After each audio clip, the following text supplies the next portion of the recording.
Cooperativo autogestionado. No tenemos jefes, no tenemos patrones, tampoco dependemos de los grandes intereses corporativos. Porque vos nos conocés y para que sigamos potenciando la comunicación popular, sumate a la comunidad radiográfica. Todos los lunes a las 22 horas por Radiográfica, en mi barrio no había kiwis. Un lugar, un tiempo, una hora para que la señal del GPS se pierda y haya que preguntar en las esquinas cómo llegar. Una hora sin contacto con nada que no sea real. Un programa para escuchar y reflexionar. En mi barrio no había kiwis. La radio que se escucha. Nada que ver con nada. Y eso no es poco. La Gráfica Cultural. Industria de artistas. Una fábrica recuperada. Industria de la cultura. Un espacio cultural. Es un lugar en manos del trabajo, del pueblo organizado y del barrio La Boca y Barracas. Un polo para todos en el sur de la ciudad de Buenos Aires. Seguinos en Instagram, @lagráfica.cultural. Una matriz productiva nueva. La historia de 20 años vitales del fútbol argentino están en Héroes de Tiento y Héroes en Tiempos Infames, de Carlos Aira. 2 libros, 300 historias y 1300 páginas para comprender el fútbol argentino entre 1920 y 1940. Los ídolos, los grandes equipos, pero también las complejidades de una época que sigue marcando a nuestro fútbol. Lo conseguís en librerías o en la tienda digital de Ediciones Fabro.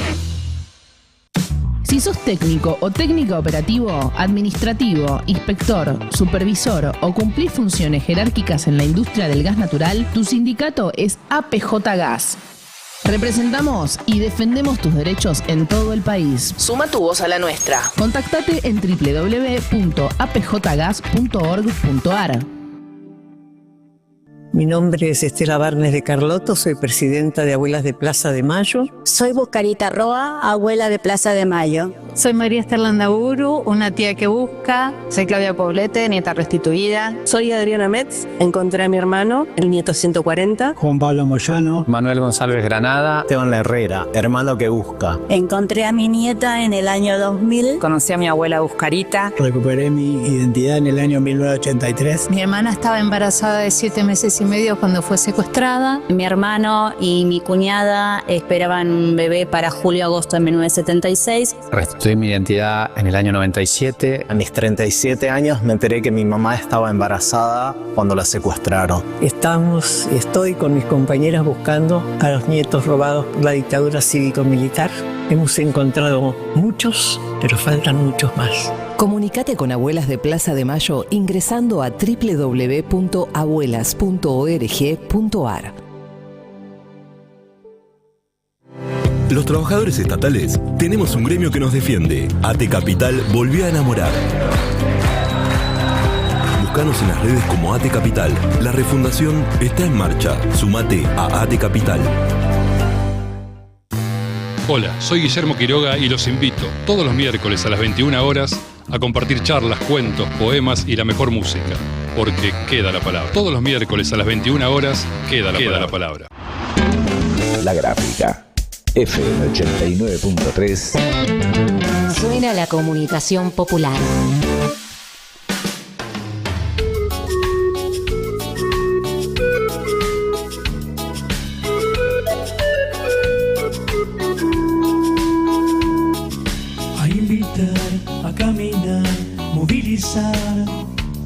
Nadie se puede salvar en soledad. Dignidad, fraternidad y en igualdad. Sin descarte en nuestra casa cuidar. ¿Te acordás del lío que hay que armar? Con Francisco hasta la eternidad. No te olvides nunca de soñar una patria federal, laudatista, laudatista.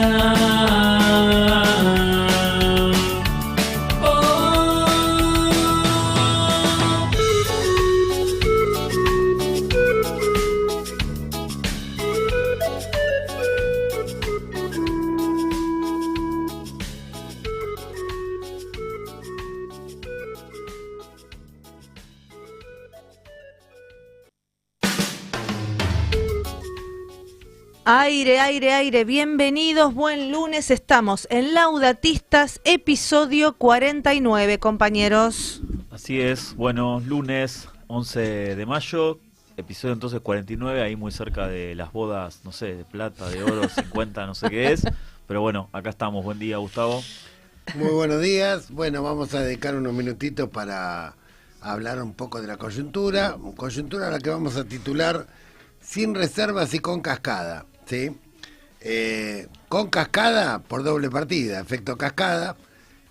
Trump sigue empantanado en su guerra en Medio Oriente, ya ha gastado más de 25.000 millones de dólares, no logra encontrarle ninguna salida.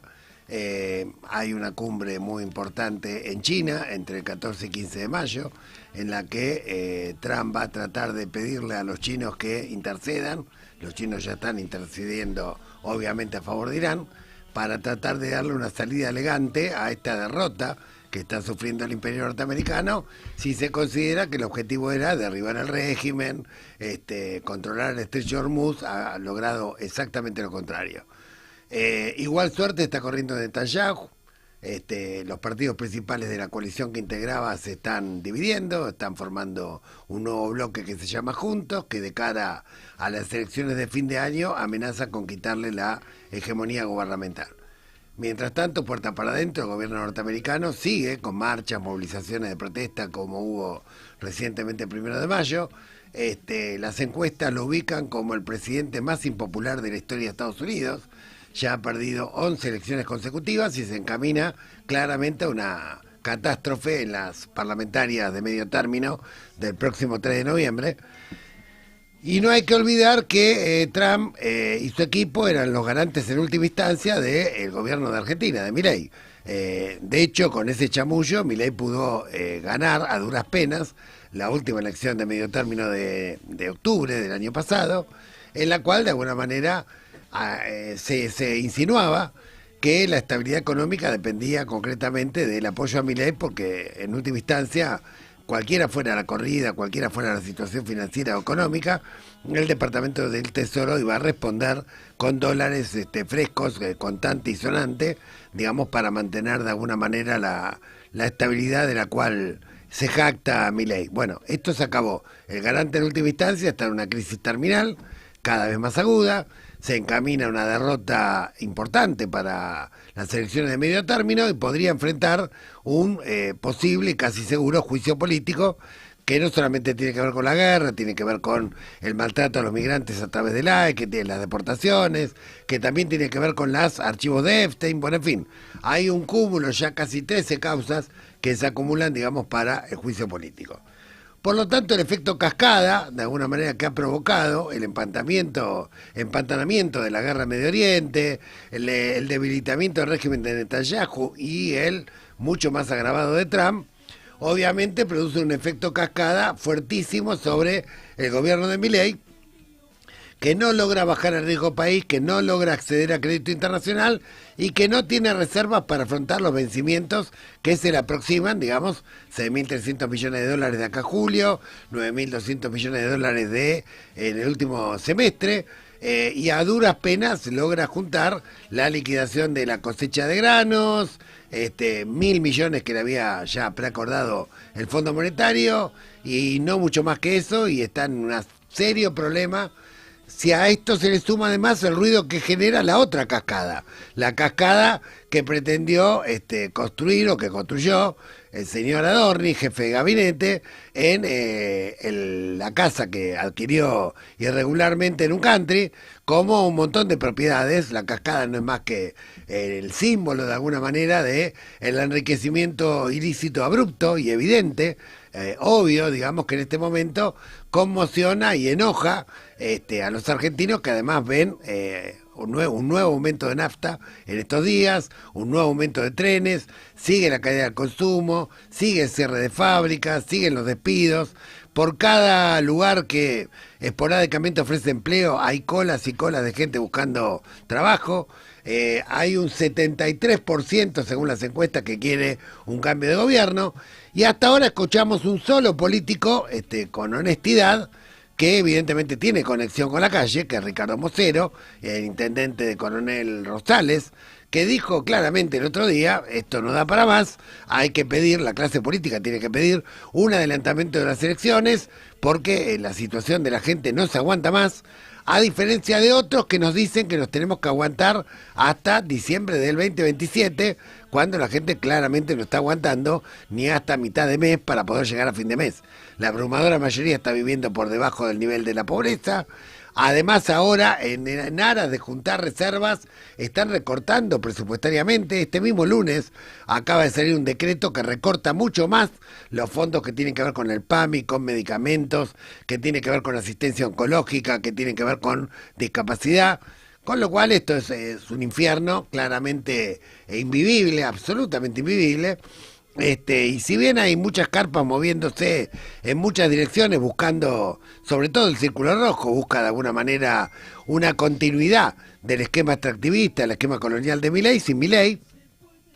Para eso sondean a Patricia Bullrich, para eso ensalzan de vuelta a Mauricio Macri, para eso tratan de ver qué pueden explorar con Villarruel, pero lo cierto, digamos que el efecto cascada que viene desde lo internacional a lo local, y cascada del propio Adorni, donde queda en evidencia que no venían a combatir la casta, sino que son la peor y más corrupta de las castas, digamos, que hemos tenido, está afectando casi de manera terminal al gobierno. Un medio conocido comparó las escenas de la última reunión de gabinete con La Caída.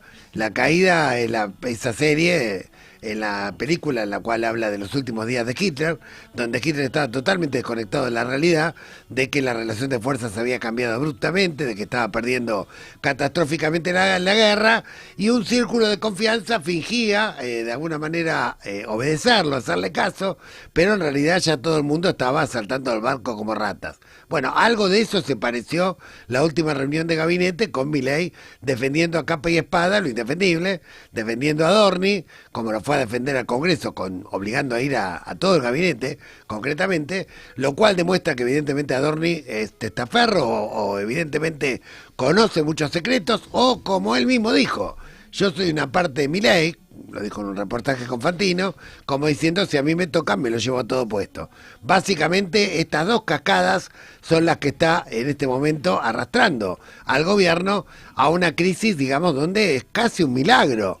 Volvemos a subrayar, es casi un milagro que llegue en este estado a diciembre del 2027, faltando casi un año y medio. Por eso saludamos al intendente de Coronel Rosales, que fue sincero, fue claro, está diciendo lo que el pueblo está diciendo, lo que las encuestas está diciendo y lo que la política cobarde está callando. Concretamente, y es que evidentemente el boleto está picado en Comodoro Pi, está picado en los medios de comunicación, está picado en el Yao Yao, está picado en las estaciones de trenes, está picado tanto desde el punto de vista de aquellos que quieren continuar el modelo, pero ven que no lo puede continuar Milei, como de aquellos que quieren cambiarlo profundamente, que es la abrumadora mayoría del pueblo. Este es el escenario. Vamos mañana a una marcha que va a ser multitudinaria en defensa de la educación pública, en defensa de los salarios docentes que han caído un 41%, de la deserción masiva que hay de la docencia, porque no puede llegar a fin de mes, no puede trabajar evidentemente de lo que más le gusta, de su vocación, y esto está afectando claramente la calidad de nuestra educación, aparte de los graves y serios problemas presupuestarios que enfrenta, digamos, la educación pública, entre otros rubros, la salud pública también, los jubilados, la discapacidad, en fin, estamos llegando de alguna manera a un gobierno que está en sus últimos suspiros y que si se sostiene como un cadáver insepulto por la cobardía de todo un régimen que evidentemente no tiene agallas para poder de alguna manera sincerar la situación desde un punto de vista constitucional, ¿no? Porque podría adelantarse a las elecciones, podría reemplazarlo la vicepresidenta y podría hacerse un juicio político. Hay muchos mecanismos constitucionales perfectamente legales mediante los cuales, digamos, podríamos terminar con este infierno que no deja y no permite vivir a millones y millones de argentinos. Esto es Laudatistas, programa número 49. Muy bien, y en atención a parte de los conflictos serios, profundos que estamos atravesando desde el pueblo, nombrabas, este incumplimiento, ¿no?, flagrante, escandaloso, por parte del gobierno nacional, y también hay que nombrarlo, por parte del jefe de gabinete Manuel Cascada Adorni, que es el encargado de hacer cumplir esta ley, que tiene que ver con el financiamiento universitario y la movilización federal del día de mañana. Y en ese sentido tenemos en línea a nuestro primer entrevistado. Él es Daniel Ricci, es secretario general de la FEDUM, que es la federación que agrupa a los docentes universitarios. Daniel, bienvenido a Laudatistas. Ximena Ratoni, Facundo Lugo y Gustavo Vera, te damos la bienvenida. Hola, ¿qué tal? Muy buenos días. Bueno, Daniel, lo primero que te queremos preguntar es, para los oyentes, que nos des un diagnóstico de cuáles son las causas y los motivos por los cuales mañana hay una jornada nacional federal, digamos, en defensa de la educación pública y de las reivindicaciones docentes y estudiantiles. Sí, mira, Gustavo, el análisis es tremendo. Mira, desde que Milei asumió como presidente, los trabajadores docentes, tanto como no docentes universitarios, perdimos la mitad de nuestro salario. Hoy necesitaríamos un aumento del 50% para recuperar lo perdido. Esto se suma a lo que es el deterioro del presupuesto de las universidades, becas para estudiantes que están congeladas en 35.000 pesos, que no siquiera alcanza ni para tomarse un boleto de colectivo, que vemos como aumenta incluso más que la inflación. Y la verdad lo que estamos viendo es la destrucción del sistema universitario, que siempre en nuestro país ha sido el principal motivo de ascenso social, tanto individual como colectivo, y por eso la convocatoria a esta marcha para el día de mañana, no solo para los universitarios, sino para todos los argentinos. ¿Cómo está afectando el dictado de clases, la deserción, la renuncia masiva de docentes que tienen que buscar otro trabajo porque evidentemente con la caída del poder adquisitivo no pueden vivir de esto? Sí, ahí lo que está pasando, digamos, para formar un buen docente, un buen investigador se demora años y obviamente muchos de ellos se están perdiendo producto de que no les alcanza el salario para vivir. Algunos están yendo al sistema privado, otros están emigrando. Argentina vuelve a ser la principal salida para los investigadores, vuelve a ser Ezeiza, y obviamente eso no hay forma de recuperarlo. Obviamente imagínate que la gente joven que tiene vocación, que tiene ganas de investigar, que tiene ganas de ser docente universitario, mira los salarios, mira lo que está pasando y decide ir por otro lado. Con lo cual lo que están haciendo es de a poco ir matando la universidad pública, irla destruyendo, y la verdad que en el mundo donde las principales potencias son los que más invierten en ciencia y tecnología, mira, tomemos países diversos, tomemos China, Estados Unidos, Israel, Corea del Sur, o invierten más del 6% del PBI en ciencia y tecnología. En Argentina, cuando uno dice los números, es del 0,22%. Sería para reírse si no fuera una tragedia, ¿no? 0,22% de inversión, o sea, es casi cero. Totalmente. ¿Cómo, Daniel, aquí en la marcha universitaria de mañana hay muchos actores, ¿no?, que intervienen en la vida universitaria, docentes, no docentes, centro de estudiantes, las diferentes ramas políticas, las rectorías, etcétera? Hay un plano de unidad, digamos, en este sentido, ¿no?, de todos los actores que intervienen en el mundo universitario para la movilización de mañana, ¿verdad? Sí, hay una unidad en la heterogeneidad que tenemos todos los sectores universitarios, los distintos gremios, los estudiantes, los rectores, y me parece que también la universidad pública es un motivo de unificación de todas las luchas. Yo creo que también mañana en la plaza se van a expresar los jubilados que son cagados a palos injustamente todos los miércoles, los trabajadores que perdieron su empleo, los trabajadores cada vez uberizados que van perdiendo sus derechos, todos los sectores sociales, los pequeños y medianos empresarios que ven cerradas sus fábricas o que están en riesgo de cerrar, los trabajadores que tienen miedo de perder su empleo. La idea es que lo de mañana sea no solo una marcha universitaria, sino que sea una marcha en defensa de la democracia y que unifique a todos los argentinos, porque la verdad que lo único que le queda de democrático a este gobierno es que está perjudicando por igual a casi todos los sectores. Los que se benefician son muy poquitos, los que pueden hacer el RIGI, el super RIGI son 4 o 5, mientras más de 40 millones de argentinos están cada vez más cerca del camino de la exclusión y de la pobreza. ¿Cuál es, Daniel, también para recordar a la audiencia y para clarificar quizá a algunas personas que no están totalmente al tanto, porque realmente el recorrido por el cual llegamos a esta cuarta marcha federal universitaria es bastante preocupante, ¿no? Desde el punto de vista social, democrático, porque esta es una ley que fue votada, vetada, vuelta a votar, que fue a la justicia, que la justicia exige.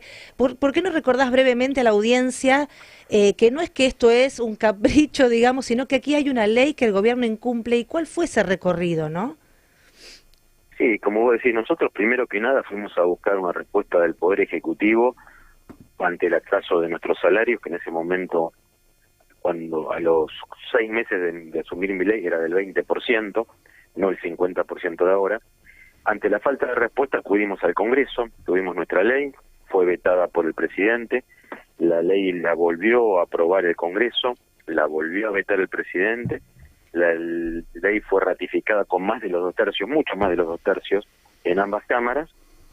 Después en la ley de presupuesto de este año intentaron derogarla, tampoco pudieron derogarla, o sea, decimos que fue 5 veces aprobada la ley. Claro. Y el gobierno se niega, bueno, Adorni creo que está más preocupado en hacerse cascadas, en comprarse muebles, comprarse propiedades, que en hacer lo que tiene que hacer, que es cumplir la ley, ¿no? ¿Ustedes van a presentar una denuncia por este tema contra el jefe de gabinete? ¿Está eso planteado?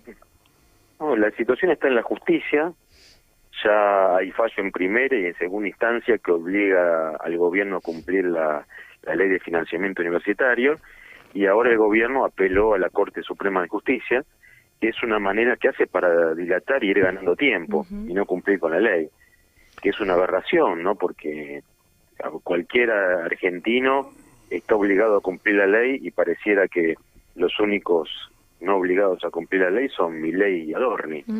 Y hago caso en el tema de Adorni porque es el jefe de gabinete, pero tiene que firmar la resolución donde, cumpliendo con la ley, otorgue las partidas correspondientes a las universidades. Que pasa lo mismo con la ley de discapacidad.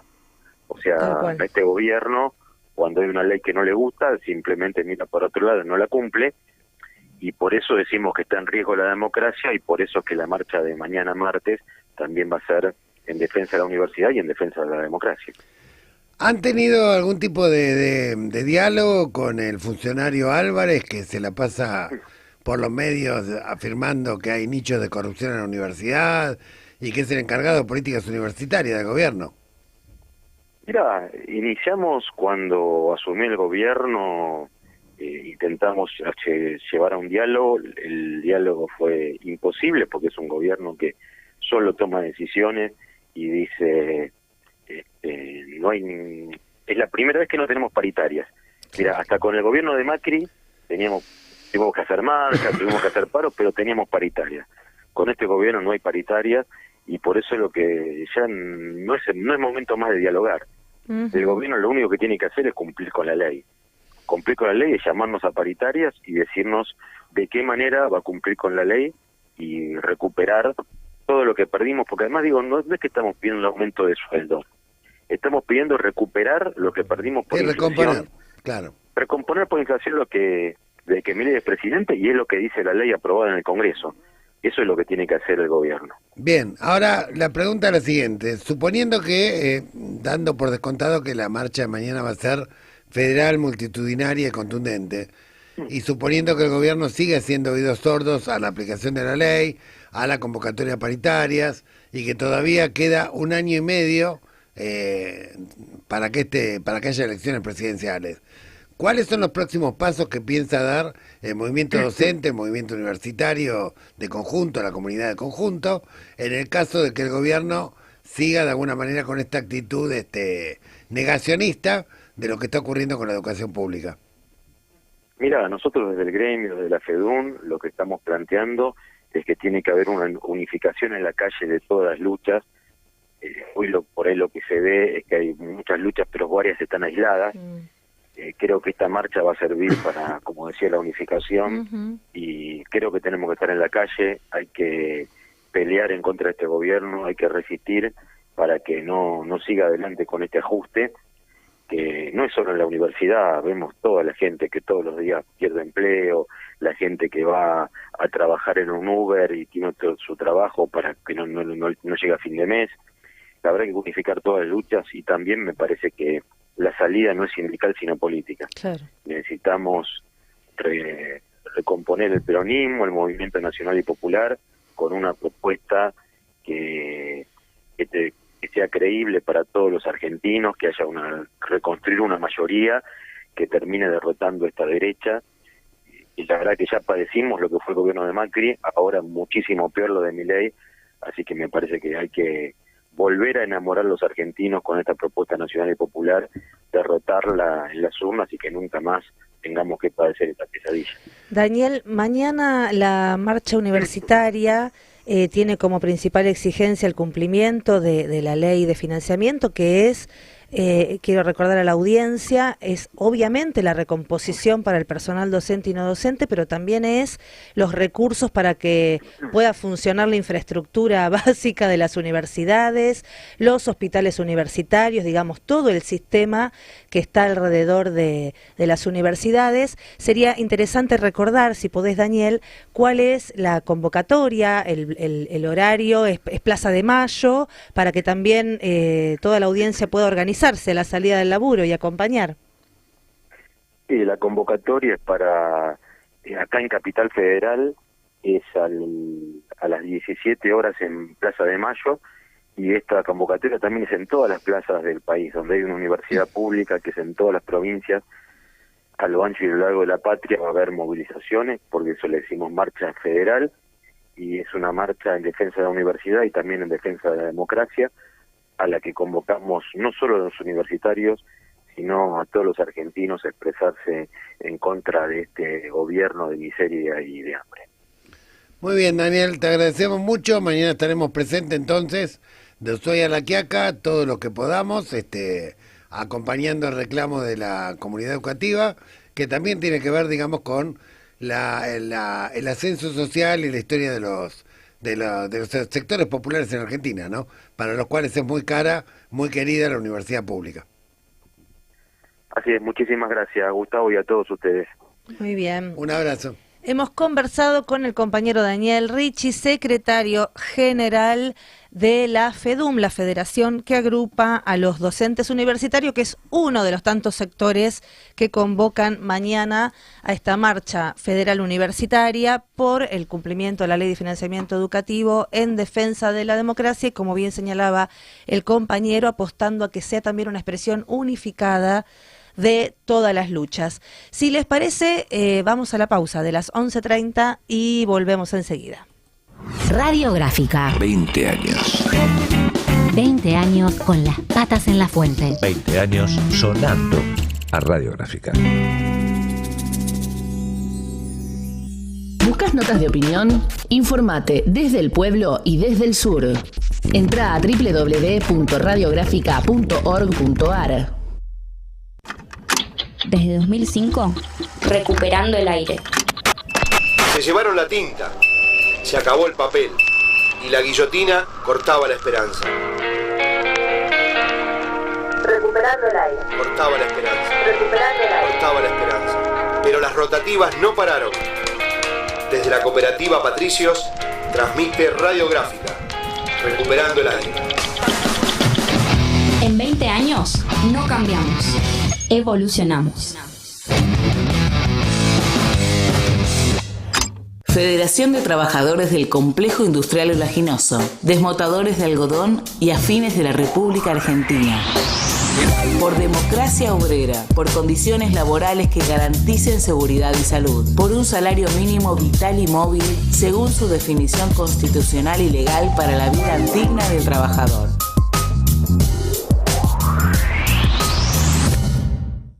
Suscríbete a la comunidad Radiográfica. Ingresá a www.radiografica.org.ar y potenciá la comunicación popular. Comunidad Radiográfica. Sumate. Todos los lunes a las 22 horas por Radiográfica, en mi barrio no había kiwis. Un lugar, un tiempo, Una hora para que la señal del GPS se pierda y haya que preguntar en las esquinas cómo llegar. Una hora sin contacto con nada que no sea real. Un programa para escuchar y reflexionar. En mi barrio no había kiwis. La radio que se escucha. Nada que ver con nada. Y eso no es poco. La Gráfica. Sonido soberano. Una radio nacional y popular.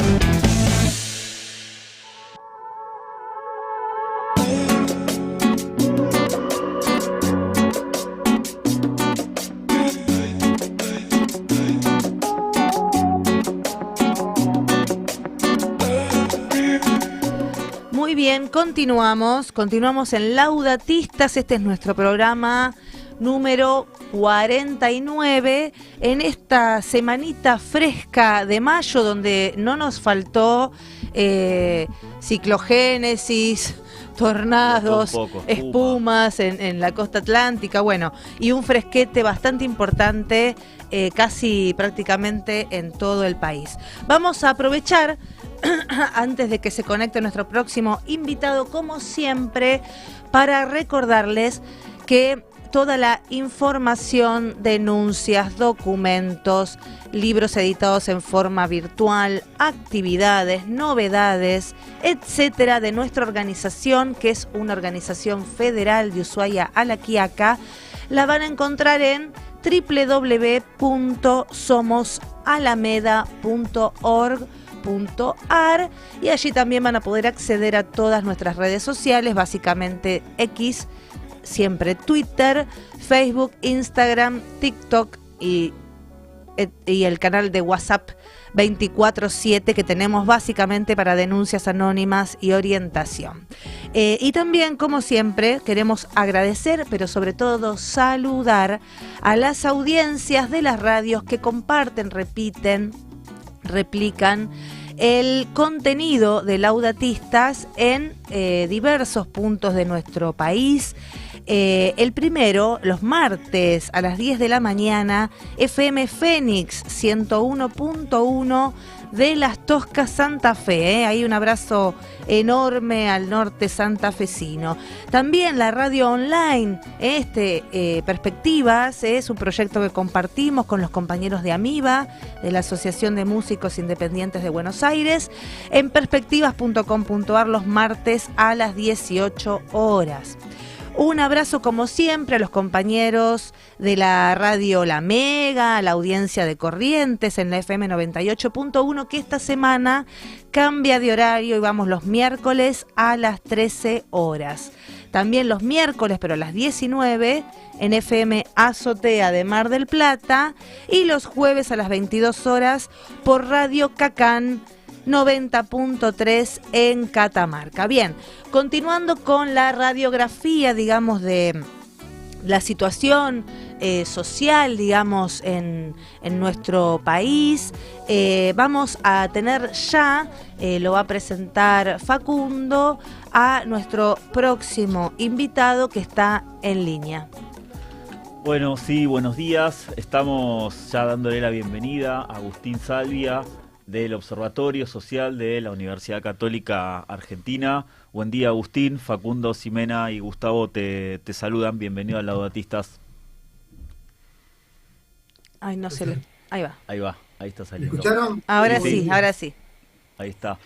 Bueno, Agustín, te seguimos a lo largo de estos años. Sabemos que has sido criticado por gobiernos de diferentes signos, lo cual es bueno porque habla de un trabajo serio y riguroso.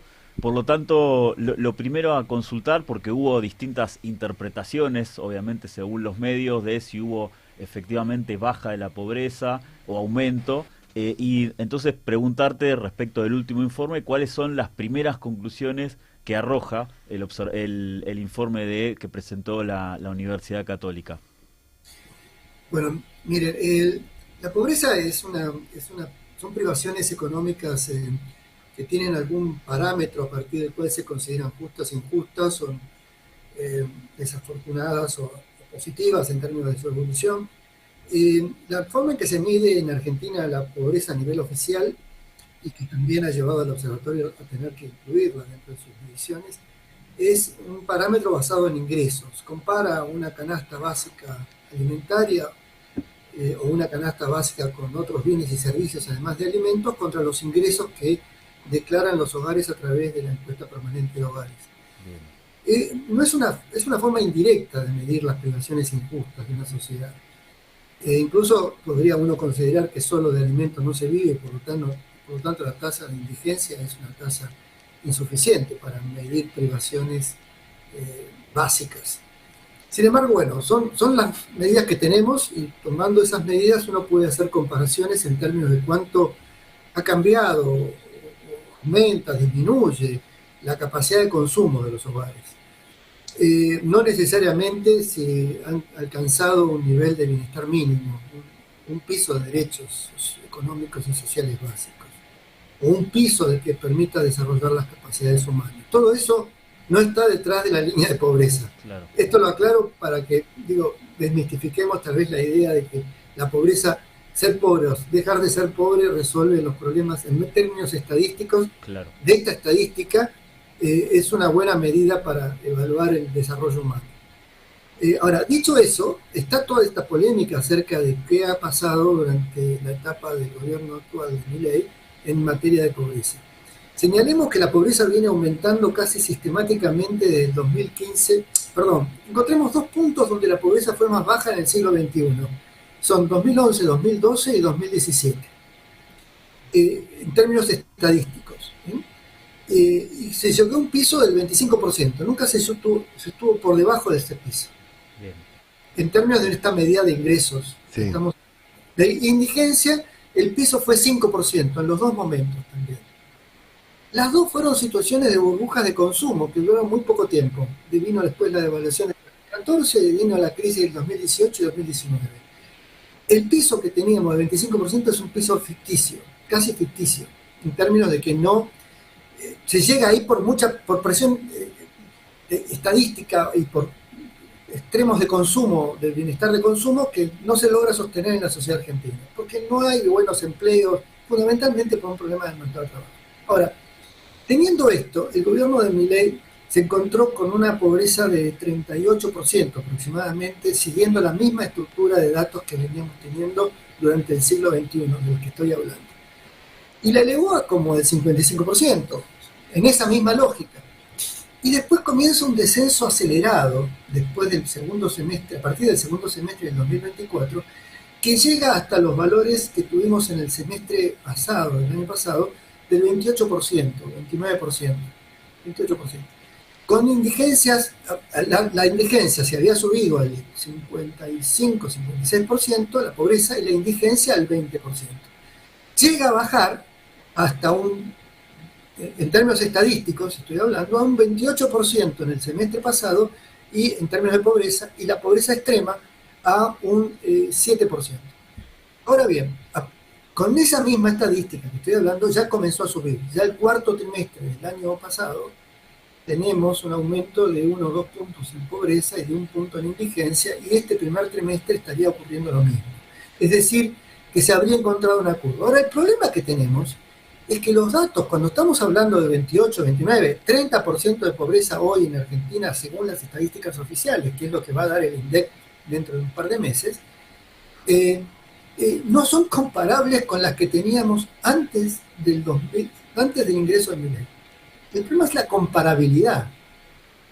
Es decir, estamos comparando que los mejores momentos fueron del 2012, 2017 con 25%, y este valor de 28, 29, 30 es una ficción estadística porque no tiene, ha tenido cambios metodológicos y no tiene ajustes metodológicos necesarios para poder hacer la comparación entre un momento y otro. Y explico. Por una parte, porque el INDEC comenzó a fines del año 2023, cuando asume Milei, a producir mejoras en la captación de los ingresos de los hogares a través de la encuesta. Entonces, vis a vis, tuviste un tema en donde mejoraste la captación de ingresos. No es que tienen más ingresos los hogares, sino que mejoraste la captación de ingresos. Había siempre una subcaptación, esa subcatación la mejorás y por lo tanto parte de la mejora, son 3 o 4 puntos de la mejora, de la caída de la pobreza, se la lleva en realidad a que mejoraste la forma de medir los ingresos. Y el problema también te diría que más fuerte, que es más significativo, que hace que cuando vos le digas a la gente te bajó la pobreza, te diga, pero yo no lo siento, ¿no? Claro. ¿De dónde? ¿A quién? Porque no me pasa eso a mí en el bolsillo. Con 1.500.000 pesos que se tienen para no ser pobre hoy aproximadamente, para una familia tipo, con ese mismo 1.500.000 pesos a valores de hoy, antes del 2023, esa familia, bueno, no es que estaba bien, pero, a ver, compraba los alimentos, compraba las vestimentas, atendía los gastos de la vivienda, pagaba los servicios y, bien, cubría sus necesidades básicas bajo esa limitada medida de pobreza que estamos hablando. Cuando hoy tomamos esos mismos 1.500.000 pesos, la gente dice, bueno, a ver, compro alimentos, sí, están relativamente más baratos porque ha bajado el precio de los alimentos, está más barato, pero tengo tarifas más altas, tengo que pagar más transporte, tengo que pagar más gas, más luz, más comunicación, mucho más los servicios que vienen creciendo de manera muy importante y por lo tanto después lo que me queda para comprar medicamentos, para arreglar la casa, para pagar las deudas, es mucho menos. Es decir, cambió la composición del gasto de los hogares y estamos midiendo como si el mismo composición del gasto hoy fuera la que teníamos en el 2011, 2012, 17, 23. No, hubo un cambio en los precios relativos. Los servicios aumentaron de forma por encima de la evolución de la inflación, los alimentos por abajo del nivel medio de la inflación, pero hoy por hoy tenés, si bien fíjate que la tasa de indigencia tiene un poquito más de genuidad, de legitimidad, porque efectivamente ha habido ciertas mejoras por la duplicación de la UH, por la duplicación de las tarjetas alimentarias, ha habido una mejora en la capacidad alimentaria, en que bajara la inseguridad alimentaria levemente, ¿no? Seguimos teniendo casi 10% de la población que experimenta hambre de manera frecuente, pero ha bajado la experiencia de inseguridad alimentaria. Sin embargo, para las clases medias bajas, para el trabajador formal o informal de baja calificación o formal de baja calificación, su salario no le alcanza para cubrir toda la composición que hoy tiene la canasta de bienes y servicios básicos para una familia. Entonces, estamos comparando peras con manzanas. Si tuviéramos que ajustar todo eso, la pobreza, a ver, en principio no sería del 30, sino que sería del 34-35 si mejoramos la medición, y si hacemos un cambio de composición estaríamos en el 38-40%. Ahí se entendió, Agustín. Sí. Ahora, además de esta distorsión, digamos, en la medición de la pobreza, ¿cómo interpretás el fenómeno del crecimiento del trabajo precarizado? Entiendo por algunos estudios que han sido publicados recientemente que estamos en niveles parecidos a los del 2001, de más del 40% de la población económicamente activa trabajando de manera completamente precarizada. Y el otro fenómeno que también crece geométricamente es el del endeudamiento para sobrevivir. Obviamente, como el salario no alcanza, mucha gente se endeuda y obviamente esto es una bola de nieve con las tasas de interés, etcétera, y las tarjetas, en un esquema donde no parece haber ningún escenario de reactivación productiva, porque la única reactivación productiva prevista es en sectores que prácticamente no necesitan una gran cantidad de mano de obra, ¿no? Como los extractivos o los agropecuarios. ¿Cómo ves estos fenómenos? Bueno, mira, se perdió trabajo formal asalariado en el sector de la construcción, de la industria y del comercio, sobre todo en los centros urbanos. El modelo tiene un modelo agrominero extractivo, exportador, muy dinámico, con muchas potencialidades, que está avanzando rápidamente y está generando muy buenos empleos no sé si buenos en términos de relaciones laborales, pero sí buenos en materia salarial en todas las zonas donde se desarrolla, el sector agroindustrial, el sector minero, el sector energético. Eso es indudable, nada más que eso representa el 10% de la fuerza de trabajo en Argentina. ¿Bien? Entonces, en un país en donde el 70% del Producto Bruto lo genera el consumo y solo el 30% de la exportación, el 70% que se dedica, que depende del consumo, depende de trabajos como el comercio, la industria y los servicios personales y la construcción, como para mover el mercado interno. Esos salarios los salarios de esos segmentos están ya por abajo, no solo por abajo del 2015, por abajo del 2017, o por abajo incluso del 2022, tal vez están similares a la última etapa crítica del 2023, similares en parte, el salario público se derrumbó mucho más, pero esos salarios están en ese nivel, pero bajo relaciones, esos salarios. Ahora, la composición de la fuerza de trabajo que tiene esos salarios es menor, es decir, hay menos personas que alcanzan esos niveles de asalariado formal con salarios que le han empatado después de todo este ciclo a una crisis estando tan mal como cuando estaban mal en el 2023. El problema es que hay menos incluso. Esos trabajos que se perdieron, aproximadamente 250.000 empleos que se perdieron, la gente no puede darse el lujo de no tener empleo, porque no vive, y son sectores clase media baja, obreros, trabajadores incluidos, no son beneficiarios de los programas sociales, eran trabajadores asalariados formales. Entonces no pueden darse el lujo de eso. Entonces empieza todo el proceso de uberización, con la creación de un cafecito, las changas, el trabajo eventual, la posibilidad de trabajar en negro en una pequeña empresa por horas. Todo ese proceso de precarización hizo que se generaran otros, sí, le perdieron 250 y se generaron 150, ¿bien? De 1.000 empleos cuenta propia, más precarios. No estamos en los niveles que teníamos en la crisis del 2001, pero sí estamos ante un escenario en donde no se está creando empleo formal, donde antes se reproducía el que existía, ahora se pierde más del que existe y aumenta más rápidamente el empleo no registrado o el trabajo cuenta propia no registrado, que no aporta a la seguridad social. Y se uberizan las relaciones laborales, se mercantilizan las relaciones laborales como relaciones comerciales, más que como relaciones en un vínculo de relación de dependencia formal. Ese escenario es un proceso que parece que no se revierte fácilmente, solo se revierte transitoriamente si crece el consumo interno, si mejoran los salarios, la jubilación, hay más consumo, se reactiva un poco la construcción, se reactiva la industria, se reactiva el comercio y esos segmentos.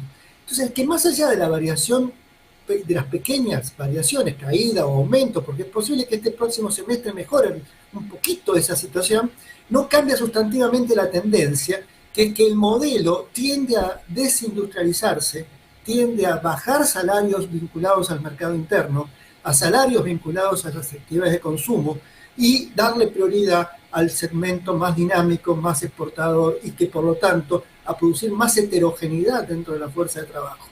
Ese escenario parece más estructural, independientemente de la coyuntura, va a tender a cristalizarse, motivando a muchas empresas o a cerrar o a reconvertirse como importadores o a reconvertirse si tienen capacidad de crédito en industrias de nuevo tipo, pero que obviamente como hay poco crédito, y el crédito otra vez es muy alto el valor del crédito y tampoco hay garantía de que con ese crédito puedo generar un mercado más, generar producción, bienes o servicios para un mercado interno que está muy achicado, la economía interna, la economía que crea trabajo, que crea consumo, que crea redes sociales, está debilitada, está fragmentada, y ahí vino el endeudamiento, te contesto la última parte. Sí. El endeudamiento tuvo que ver con la reactivación que tuvo la sociedad, la economía, después de la crisis del primer semestre de Milei. Segundo semestre y el primer trimestre del 25 fueron de reactivación y la gente tomó crédito porque pensaba que venía un ciclo expansivo. Ese ciclo tomó crédito pensando ese ciclo expansivo y después vino el ciclo recesivo del segundo semestre de 2025 y ya no pudo pagar los créditos, empezó el desempleo, bajaron los salarios, entonces no puede pagar los créditos y se endeudó.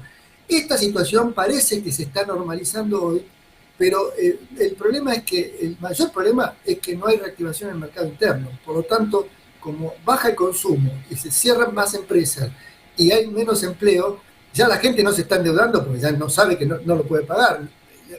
Necesita endeudarse para pagar lo que debe, pero tampoco se lo prestan los bancos, tiene que recurrir a un mercado negro. Bueno, todo eso habla de una mercantilización del trabajo y de la vida social que hace también y que explica también la debilidad de la organización política, de la organización social de los trabajadores. Ahora, ¿cómo se refleja ese fenómeno en los pueblos del interior, no en las grandes concentraciones urbanas, donde el trabajo depende fundamentalmente del empleo público, que ha caído mucho en su poder adquisitivo, donde además los presupuestos estatales están quebrantados, digamos, por el recorte de coparticipación, la baja en recaudación, y además las pocas empresas privadas que hay están cerrando, despidiendo gente, y no hay tantas oportunidades de changueo como puede haber, por ejemplo, en grandes conglomerados urbanos. ¿Cómo se refleja ahí el tema de la pobreza, el tema de la precarización? ¿Cómo lo están viendo ustedes? Mira, también es heterogéneo, ¿no? Ahí vos tenés las zonas agrícolas donde la actividad económica es próspera y eso hace que los negocios funcionen, las actividades de servicios funcionen. Lo mismo pasa en las zonas mineras. En las zonas que están más debilitadas, de las periferias de los urbanos o zonas más pobres, del NOA, del NEA, no beneficiadas directamente por la minería o por actividades agrícolas intensivas, el problema, sí, el empleo público es el gran refugio. Las provincias han tendido a bajar menos los salarios, a hacer ajustes, los gobiernos provinciales, pero menores que el gobierno nacional. ¿Bien? La caída de los salarios, sobre todo el más fuerte a nivel del sector público, ocurre en el empleo público nacional, en la administración nacional.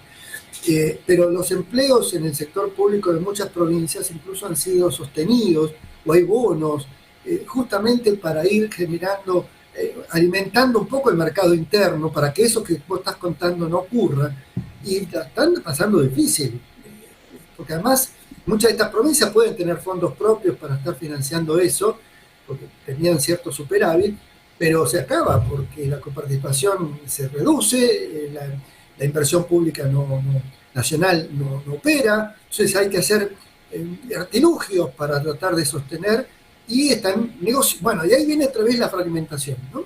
Cada gobernador empieza a negociar por su cuenta con el gobierno nacional en función de obtener alguna ventaja. Dame una inversión, aumentame un poquitito la coparticipación, complementame con algún recurso, y a cambio de eso los votos en el Senado o los votos en diputados, lo cual, bueno, otra vez la mercantilización económico y social en donde lleva un proceso de fragmentación en un contexto de ajuste.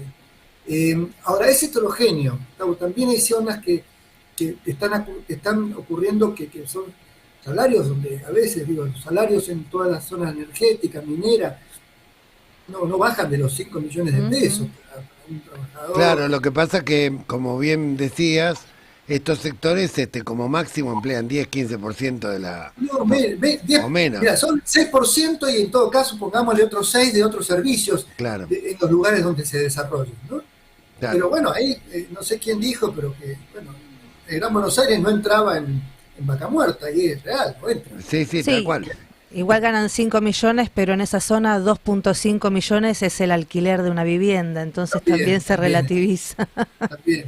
Ahora, Agustín, con la experiencia de estudios que ustedes han hecho a lo largo de estos años, y viendo, digamos, que se consolida un modelo de 2 velocidades, por un lado, uno de apertura indiscriminada de la economía, de cierre de fábricas, despidos, destrucción del mercado interno y precarización laboral, y otro expansivo en el área extractiva, en el área agropecuaria, en el área primarizada, digamos, pero que a su vez genera poco empleo y donde hay muchísimas dudas, y además no ha ocurrido hasta ahora, de que haya un derrame de un sector hacia otro.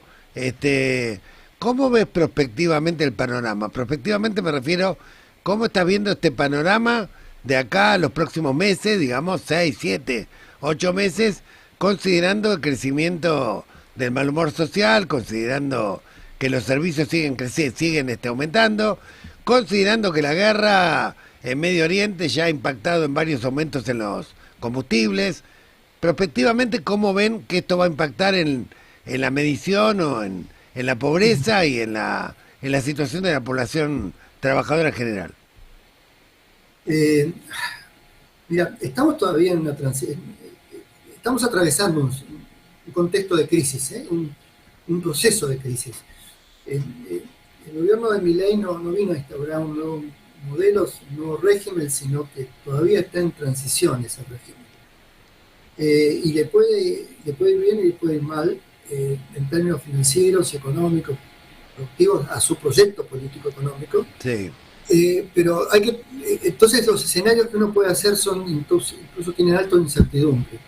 Lo que sí te puedo comentar que en términos de mediano plazo, con Milei o sin Milei, se vienen buena parte de los procesos de los que estamos hablando. Es decir, primero te lo comento en el mediano plazo. Y en el mejor de los escenarios, la Argentina puede tener 3 velocidades. Vos mencionaste 2. El sector dinámico, el sector de la subsistencia, que va a tener por mucho tiempo necesidades de vivir sobre los programas sociales, y la posibilidad de un proceso de reconversión de los mercados internos, sí, donde se creen pequeñas y medianas empresas, en la medida que haya una política industrial, una política de desarrollo productivo, y que puede ser la gran bandera política para un gobierno opositor alternativo a este, digamos, crear empleo. Es decir, digo, ¿cómo creamos empleo? Bueno, vamos a crear empleo productivo, empleo no productivo, empleo productivo. Una Argentina intermedia en su velocidad, capaz de generar no solo las 450.000 pequeñas empresas que tenemos hoy, sino quizás 1 millón de pequeñas empresas, capaz de dar mucho mejor trabajo y crear más mercado interno. Esa Argentina es posible. Esa Argentina en el mediano plazo es posible si uno ejercita el proceso de subsidiariedad de los sectores más concentrados y dinámicos hacia favorecer el crédito y los mejores salarios de los sectores justamente de esa Argentina del medio. ¿Bien? Ahora, eso que podría haber querido el peronismo en su momento, que podría haber querido incluso el propio Macri en su momento, no lo tenía porque no tenía los excedentes. ¿Bien? En Argentina se van a venir los excedentes capaces de ser gestionados en materia de política distributiva o de concentración económica, y ahí estará el debate político. ¿Cuánta más concentración en las grandes capitales, o cuánto algo de concentración y algo de distribución para que justamente florezca el segmento intermedio de la economía? Claro, ese escenario es factible, y creo que ese escenario que es una ventana de oportunidad en el mediano plazo. Ahora, en el corto plazo el gobierno apunta a tener una recuperación en los mejores 18 meses de la historia económica argentina, cosa que no parece posible, pero que en todo caso sí va a haber por varios motivos, va a haber no un veranito, qué sé yo, te diría que un otoño, ¿no? Para salir, pero ni siquiera una primavera. Va a venir una situación menos grave en estos próximos meses, en términos de que va a tender a bajar la inflación porque la economía está planchada, porque hay efectivamente ajuste fiscal, va a bajar la inflación, y un conjunto de salarios, jubilaciones se van a empezar a actualizar con los valores con la evolución de los precios anteriores, que va a tender a aumentar un poco el consumo, que ya la industria y la construcción mostró cierto rebote en el mes de marzo. Va a haber algo que te diga, esto no se profundiza más. Ahora, salvo que no te metan la pata una vez más, porque el año pasado metieron la pata a ellos, entonces, salvo que no metan la pata desde el punto de vista económico-financiero, van a tratar de sostener una situación de este tipo para llegar a las elecciones del año que viene. Claro. En donde van a tratar de que esto no se agrave, incluso mejore un poquito el consumo interno. Las tarifas se están actualizando ahora porque no las quieren actualizar el año próximo, que es el año electoral. Entonces, la situación yo no la visualizo como de estancamiento, un estancamiento en los niveles de salarios bajos, de aumento de la precarización, con niveles de pobreza subsidiados por los programas sociales de indigencia del 7%, de pobreza alrededor del 3, 32, 29, de esos niveles, y que ese va a ser el amesetamiento del cual va a tener la Argentina, que es el amesetamiento que teníamos antes de Milei, pero con menos trabajo formal y con una sociedad mucho más fragmentada y con situaciones, digamos, que yo las llamo de mercantilismo social, ¿no? Donde las relaciones sociales quedan mercantilizadas en un mercado de alta competencia y de poca capacidad de organización, de plantear derechos colectivos y ese tipo de cuestiones. Clarísimo. Bien, bueno, nos quedó claro entonces el análisis que hace el observatorio y algunos elementos de perspectiva. Te agradecemos mucho, Agustín, te vamos a volver a contactar. Quizás nos queda la gran duda de si va a poder afrontar los vencimientos que tiene de deuda e intereses, digamos ahora que el garante en última instancia está un poco patorrengo. No, también eso, lo que pase con las elecciones de Trump también puede generarle un problema. Y sí, la Torre Gemela y el blindaje y el megacaque fueron... No, por eso yo señalo que es una situación de crisis, entonces hay mucha inestabilidad. Puede ocurrir que salga bien o puede ocurrir que Pato Gallareta. Tal cual. Muchísimas gracias. Gracias. Un abrazo muy grande y muchas gracias por tu información. Gracias. Hemos conversado con Agustín Salvia, él es del Observatorio de la Deuda Social de la UCA. Vamos a la pausa y continuamos con Laudatistas. Radiográfica. 20 años. 20 años recuperando el aire. 20 años sonando a Radiográfica. Ya somos más de 50.000 en YouTube. Nos escuchamos, nos vemos desde el pueblo y desde el sur.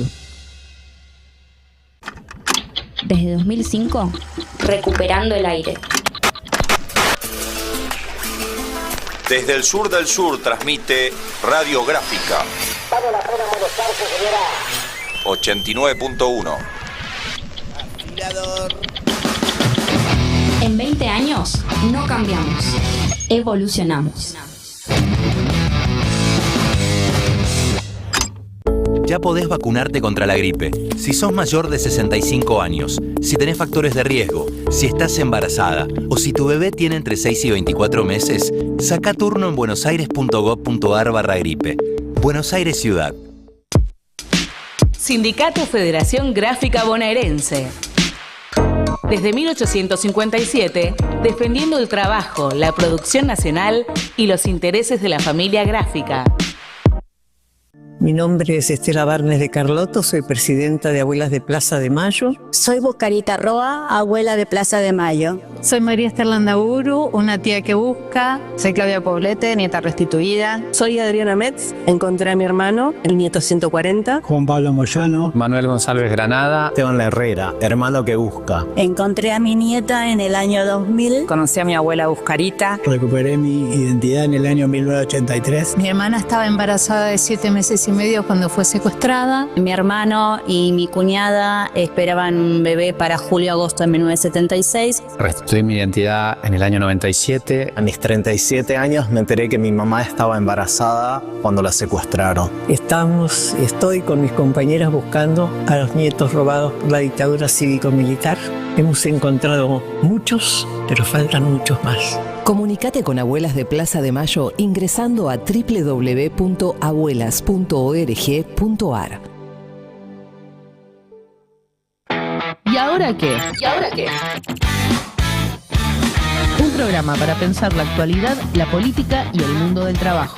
Todos los martes de 11 a 13 en la FM 89.3 y en nuestro canal de YouTube. Pone la gráfica. Agenda propia. Información segura. Certera. Cultura popular. La gráfica. Tu sonido. Nuestro sonido.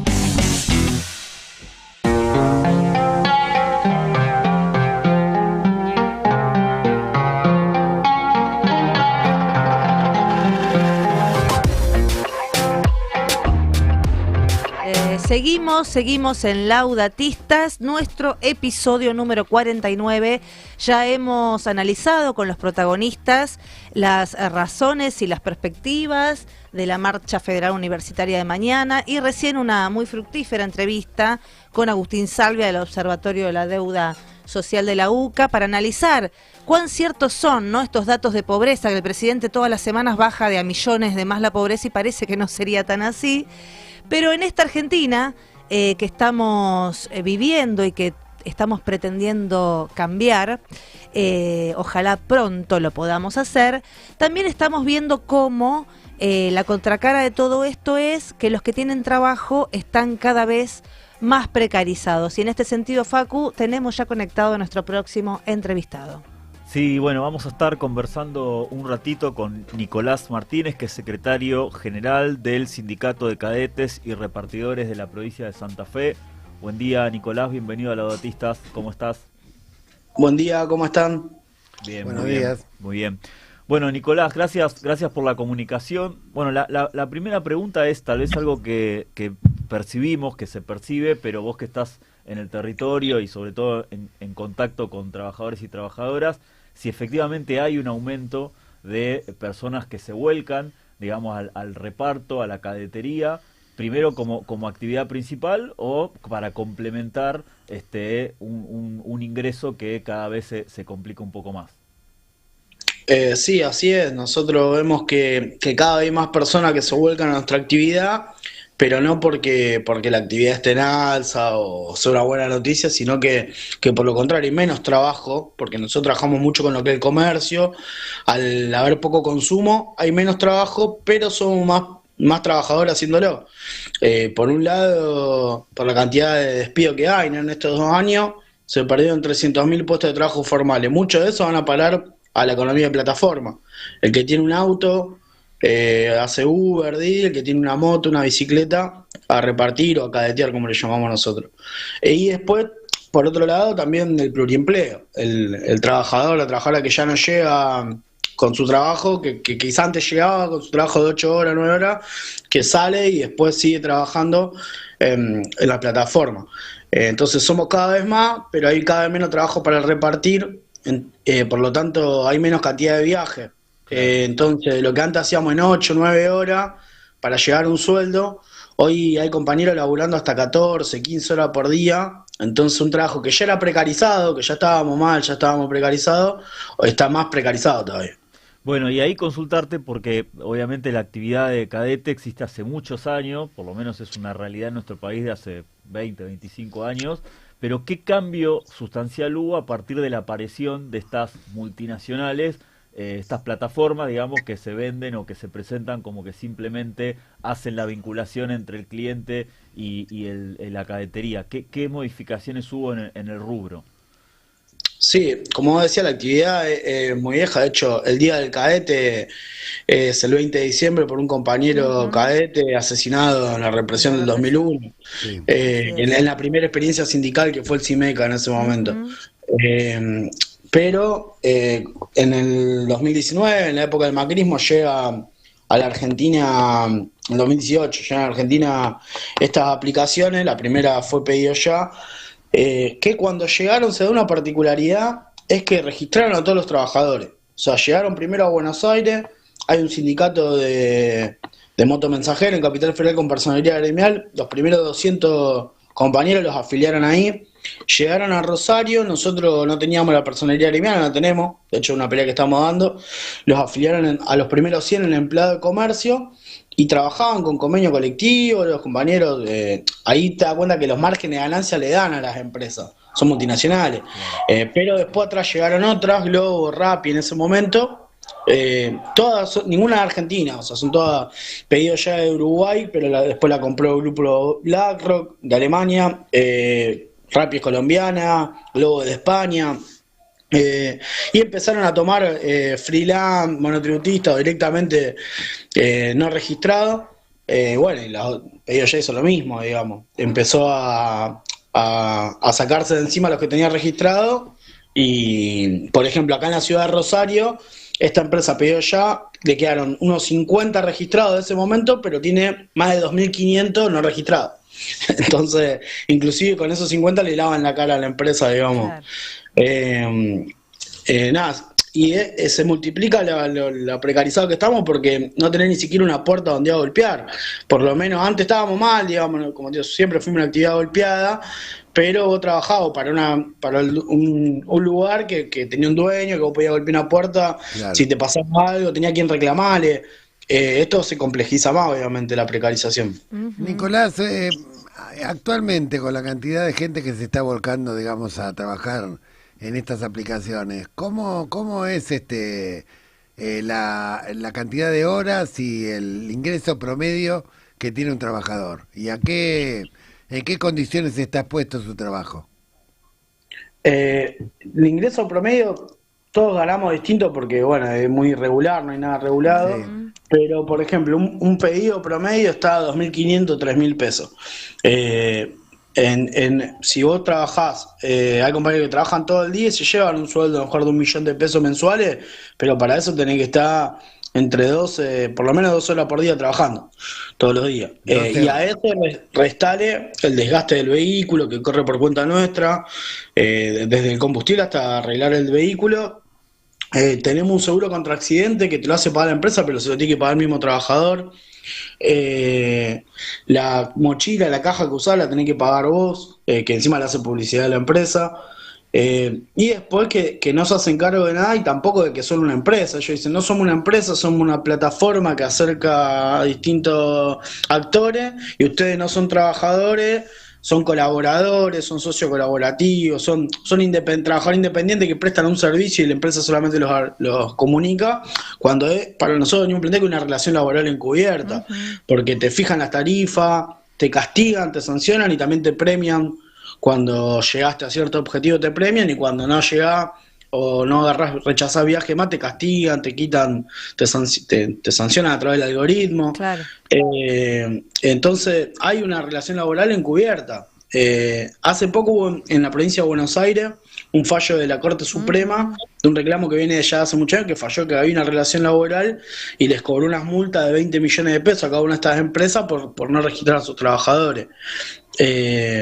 Pero bueno, es una discusión que se viene dando en el país y en otros países también, ¿no? O sea que vos decís que por 12 horas de trabajo, con suerte, puede percibir cerca de 1 millón de pesos, de los cuales hay que descontar aproximadamente 300 lucas entre gastos de nafta, deterioro del vehículo, etcétera, etcétera. O sea que lo máximo que puede llegar a aspirar a ganar un trabajador de Rappi que se super explotado concretamente, oscila entre los 700, 800 mil pesos. Sí, por ahí un poco más, pero porque te digo que hay algunos que trabajan 14, 15 horas por día. Claro. Entonces, un poco más, pero a costa de trabajar 14 horas todos los días. Y la mayoría gana menos de eso. La mayoría está más o menos en ese nivel, trabajan 10, 12, 13 horas y se llevan más o menos a eso. Y después tienen algunos que, como te digo, hacen 8 horas en otro trabajo y también trabajan 3 horas, 4 horas, como para hacer un extra. Pero cada vez rinde menos. Pasó lo mismo con Uber, digamos, antes rendía porque eran pocos haciéndolo y hoy en día están todos diciendo que no le rinde. Bueno, nuestra actividad pasó lo mismo, antes rendía trabajar un poco más, no en las condiciones laborales, no tenía ningún derecho laboral, no tenía nada, todas las cargas sociales no se hacían cargo de los empleadores, pero por lo menos económicamente rendía. Hoy en día ya no rinde. Te sale, si trabajás poco ahora, trabajás gratis para mantener el vehículo, digamos, ¿no? Claro. Nico, perdón. Sí, Nico, quizá una de las últimas preguntas que te hacemos por hoy, pero vamos a seguir el tema. Aquí lo que vos comentabas, la resolución de la Corte Suprema bonaerense, que un poco fue en respuesta a un reclamo, porque la nueva ley de reforma laboral arranca diciendo que todos ustedes son trabajadores que no merecen tener convenio colectivo ni estar contemplado por la ley de contrato de trabajo, y esa es la disputa. Preguntarte, yo sé que ustedes están con el gremio con simple inscripción, forman parte de la CAT, ¿desde algún ámbito sindical hicieron alguna presentación en la provincia de Santa Fe para ver si esta decisión también es posible, algo que pueda hacer como en la provincia de Buenos Aires? Nosotros, un par de cosas, nosotros no tenemos ni siquiera la simple inscripción, la venimos peleando hace tiempo, porque te lo da la Nación, por más que somos un sindicato provincial, te lo da la Nación. Nosotros a nivel nacional nos juntamos varios gremios de Mar del Plata, de Capital, de Córdoba. Tuvimos una reunión con el triunvirato de la CGT, en ese momento le llevamos la preocupación nuestra de que nos estaban dejando, la reforma laboral nos dejaba fuera de la ley de contrato de trabajo, y bueno, entró en el pedido judicial que hizo la CGT, en el amparo, que bueno, Sí, hoy está está aplicada la reforma laboral, pero está la disputa en la justicia, nuestro artículo entra también en esa disputa, Bien, digamos. perfecto. Eso a nivel nacional.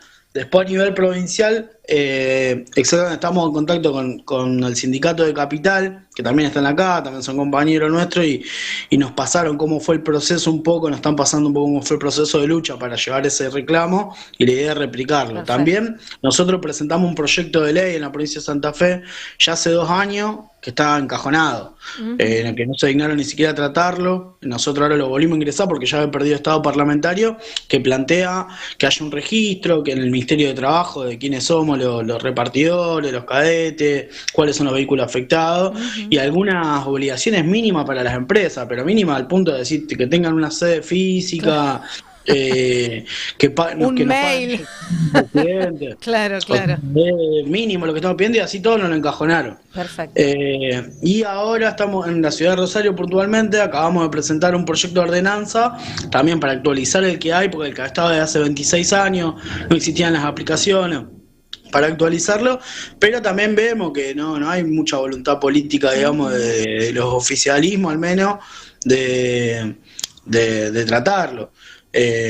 Por ahí sí del campo nacional y popular nos abren las puertas, nos escuchan, que somos una deuda pendiente también, porque nosotros, digamos, pasaron gobierno popular y a nosotros tampoco nos resolvieron la cuestión, pero bueno, nosotros igual entendemos que un gobierno de esas características nos genera mejores condiciones para ir a discutir de lo que necesitamos que un gobierno como este, que son antiobreros directamente. Perfecto. Seguramente. Bueno, seguramente vamos a volver a entrevistarte porque la realidad de los trabajadores de aplicaciones es cada vez más masiva y más preocupante, y obviamente urge el reconocimiento sindical y urge el reconocimiento en materia de convenio colectivo de trabajo.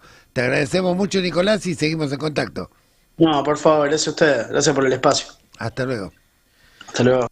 Era Nicolás Martínez, que es secretario nacional del Sindicato de Cadetes y Repartidores de la provincia de Santa Fe, bueno, comentando un poco cómo está la situación de los trabajadores y trabajadoras que hacen cadetería, que hacen delivery, sobre todo, como mencionaba, a partir del 2019, con la aparición de estas multinacionales, que todo indicaría, o por lo menos la primera impresión era que tenía que mejorarse la actividad, y muy por el contrario, se precarizó, y ni siquiera hay un lugar físico, una cara a la cual ir a hacerle algún tipo de reclamo, ¿no?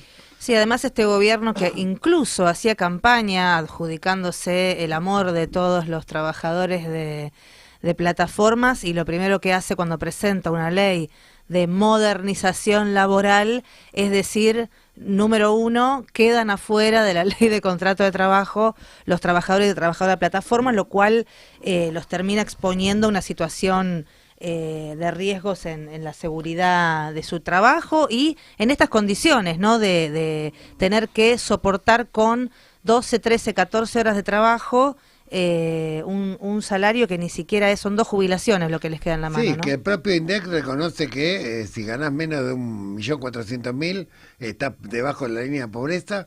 Acá llegan a 1.000.000, y a ese millón hay que descontarle los gastos de salud, los gastos de monotributo, el propio vehículo, el monotributo, la propia caja que se tiene que comprar haciéndole propaganda a la empresa, con lo cual en mano pueden oscilar entre los 700 y 800.000 pesos. La mitad de lo que necesita un trabajador para no caer en la pobreza, por una jornada que excede largamente el máximo legal permitido, llegando a las 14, 15 horas. Realmente una naturalización de una precarización rayana con la esclavitud y el trabajo forzoso. Sí, totalmente. Y que es una deuda pendiente, lo mencionaba de hecho Nicolás, de un gobierno ya ni siquiera nacional y popular, un gobierno que tenga sentido común. Y lo último, saben que todas las semanas enviamos un boletín semanal que reúne las noticias más importantes en materia de trata y explotación. Hace 2 boletines aproximadamente, hace 2 semanas dábamos cuenta de una presentación que se hizo entre Francia y España de organizaciones sindicales que denunciaron por trata, por explotación y por reducción a la servidumbre a las mismas empresas que prestan servicios en nuestro país, bueno, Rápido, Uber Eats, todas estas multinacionales, que llegan, instalan una actividad, fijan los precios, no hay nadie, ninguna cara visible para reclamar y simplemente a partir de un algoritmo regulan una actividad, ¿no? Sí, es muy extraño, aparte de la actitud de la OIT, ¿no? Porque aparte de los parámetros que la propia OIT fija para poder delimitar lo que es un trabajo regular de lo que es trabajo forzado, tiene que ver con una jornada de trabajo que excede largamente lo máximo legal permitido, que en este caso ocurre, un salario que está por debajo de lo indispensable para poder cubrir la canasta básica, que también ocurre, y condiciones de precarización extrema, que en este caso también ocurre. O sea, claramente nos parece que la OIT tendría que tener una posición mucho más contundente respecto a aquellos países que no regulan este tipo de trabajo, no reconocen la relación de dependencia, los derechos sindicales y el convenio colectivo que tendrían que tener.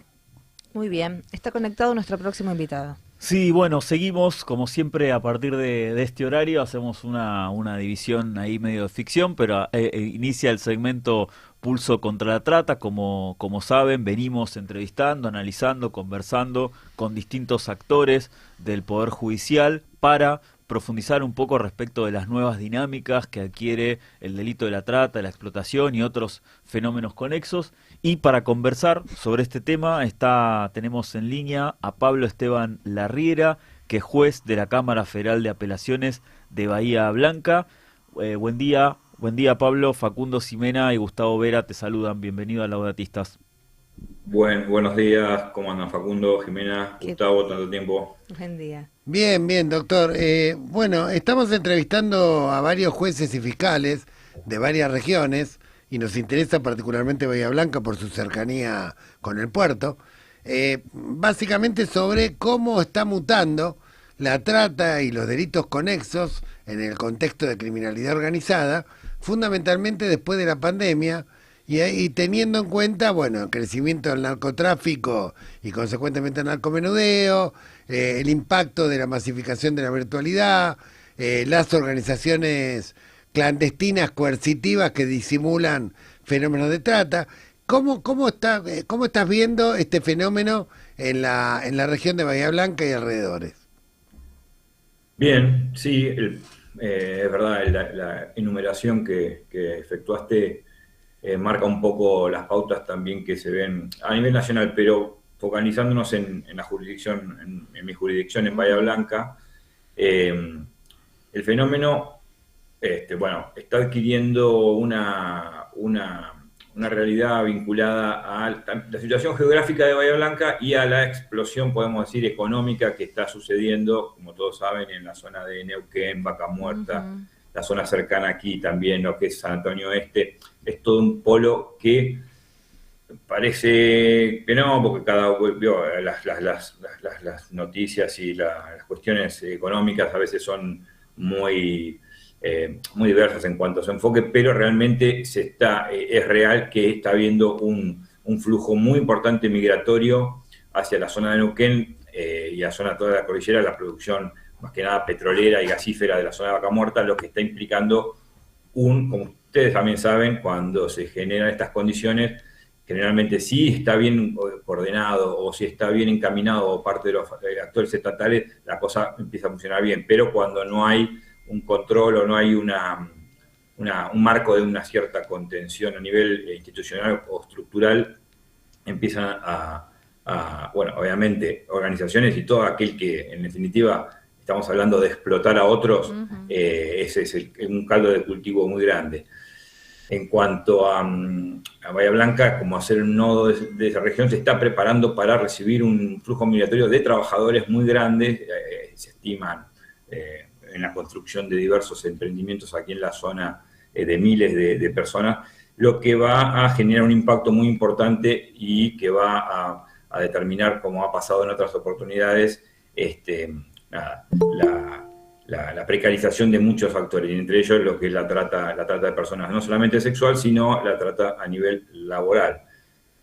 Obviamente, esto está en un proceso que está en crecimiento, y por lo que estamos viendo ahora, hay una conciencia a nivel al menos municipal y provincial en cuanto a evitar que eso se genere y prolifere.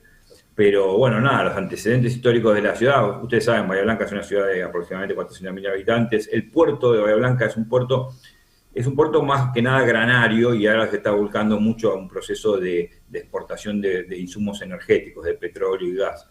Pero históricamente, al ser un puerto, el puerto de Ingeniero White y las localidades cercanas de Punta Alta, fue un foco, un lugar donde la trata de personas, especialmente sexualmente, fue muy difundida. Para hacerlo corto, bueno, sabemos que a partir de 2008 y 2012, con las sanciones de las leyes que perseguían la trata de personas, el trabajo fue intenso, y muchos de los prostíbulos que estaban allí radicados, como en Bahía Blanca también, de a poco fueron intervenidos, allanados, y mal que mal, aunque a pesar de que en otras jurisdicciones fue más temprano, en Bahía Blanca tarde llegó la cuestión. Luego tenemos todo el otro ámbito de la jurisdicción de Bahía Blanca, que es la zona de La Pampa. Que la zona de La Pampa, ustedes también saben, tuvo una dinámica muy particular. Tuvimos casos de intendentes que habilitaban prostíbulos. 25 de mayo, sí, hay uno con sentencia. 25 de mayo, bravo. Luego tenemos el caso del intendente Rogers de Lonquimay, sí, que también había habilitado, y terminaron condenados, ¿no? Esas condenas confirmadas hasta llegaron a la Corte Suprema y fueron confirmadas. Pero bueno, básicamente es un panorama rapidito de cómo está Bahía Blanca, de las cuestiones, de los desafíos que se vienen. Y en particular, bueno, nada, si quieren consultarme, pero en particular tuvimos un caso recientemente de lo que está también viéndose, que es esta captación a través de medios informáticos, y una especie de tarotista o pai aquí en la ciudad de Bahía Blanca captó a una joven utilizando estos medios, la trajo aquí, y bueno, ustedes saben también que el sistema acusatorio se está implementando en toda la Argentina, y aquí particularmente, la verdad que la labor del Ministerio Público fue rápida, expedita. El hecho se denunció en noviembre, creo, diciembre del año pasado, y ahora hay una condena firme por juicio abreviado, 4 años de prisión contra este sujeto. Así que en este caso hay que decir que realmente el sistema acusatorio funcionó correctamente. Funcionó rápido. Estuvimos siguiendo esa noticia, y de hecho la del tarotista, así se la conoció, por lo menos desde el punto de vista mediático, en los medios de comunicación, la estuvimos siguiendo y difundiendo en un boletín que hacemos semanalmente en materia de trata y explotación. Y bueno, consultar eso, cuál es la incidencia, eso también es una pregunta, un eje que trabajamos con los distintos actores del Poder Judicial. ¿Cuál es la incidencia, ¿no?, que tiene la virtualidad, las redes sociales, las aplicaciones frente al delito de trata, y cómo fue modificando la dinámica del fenómeno, por lo menos desde el punto de vista judicial, cómo lo están viendo?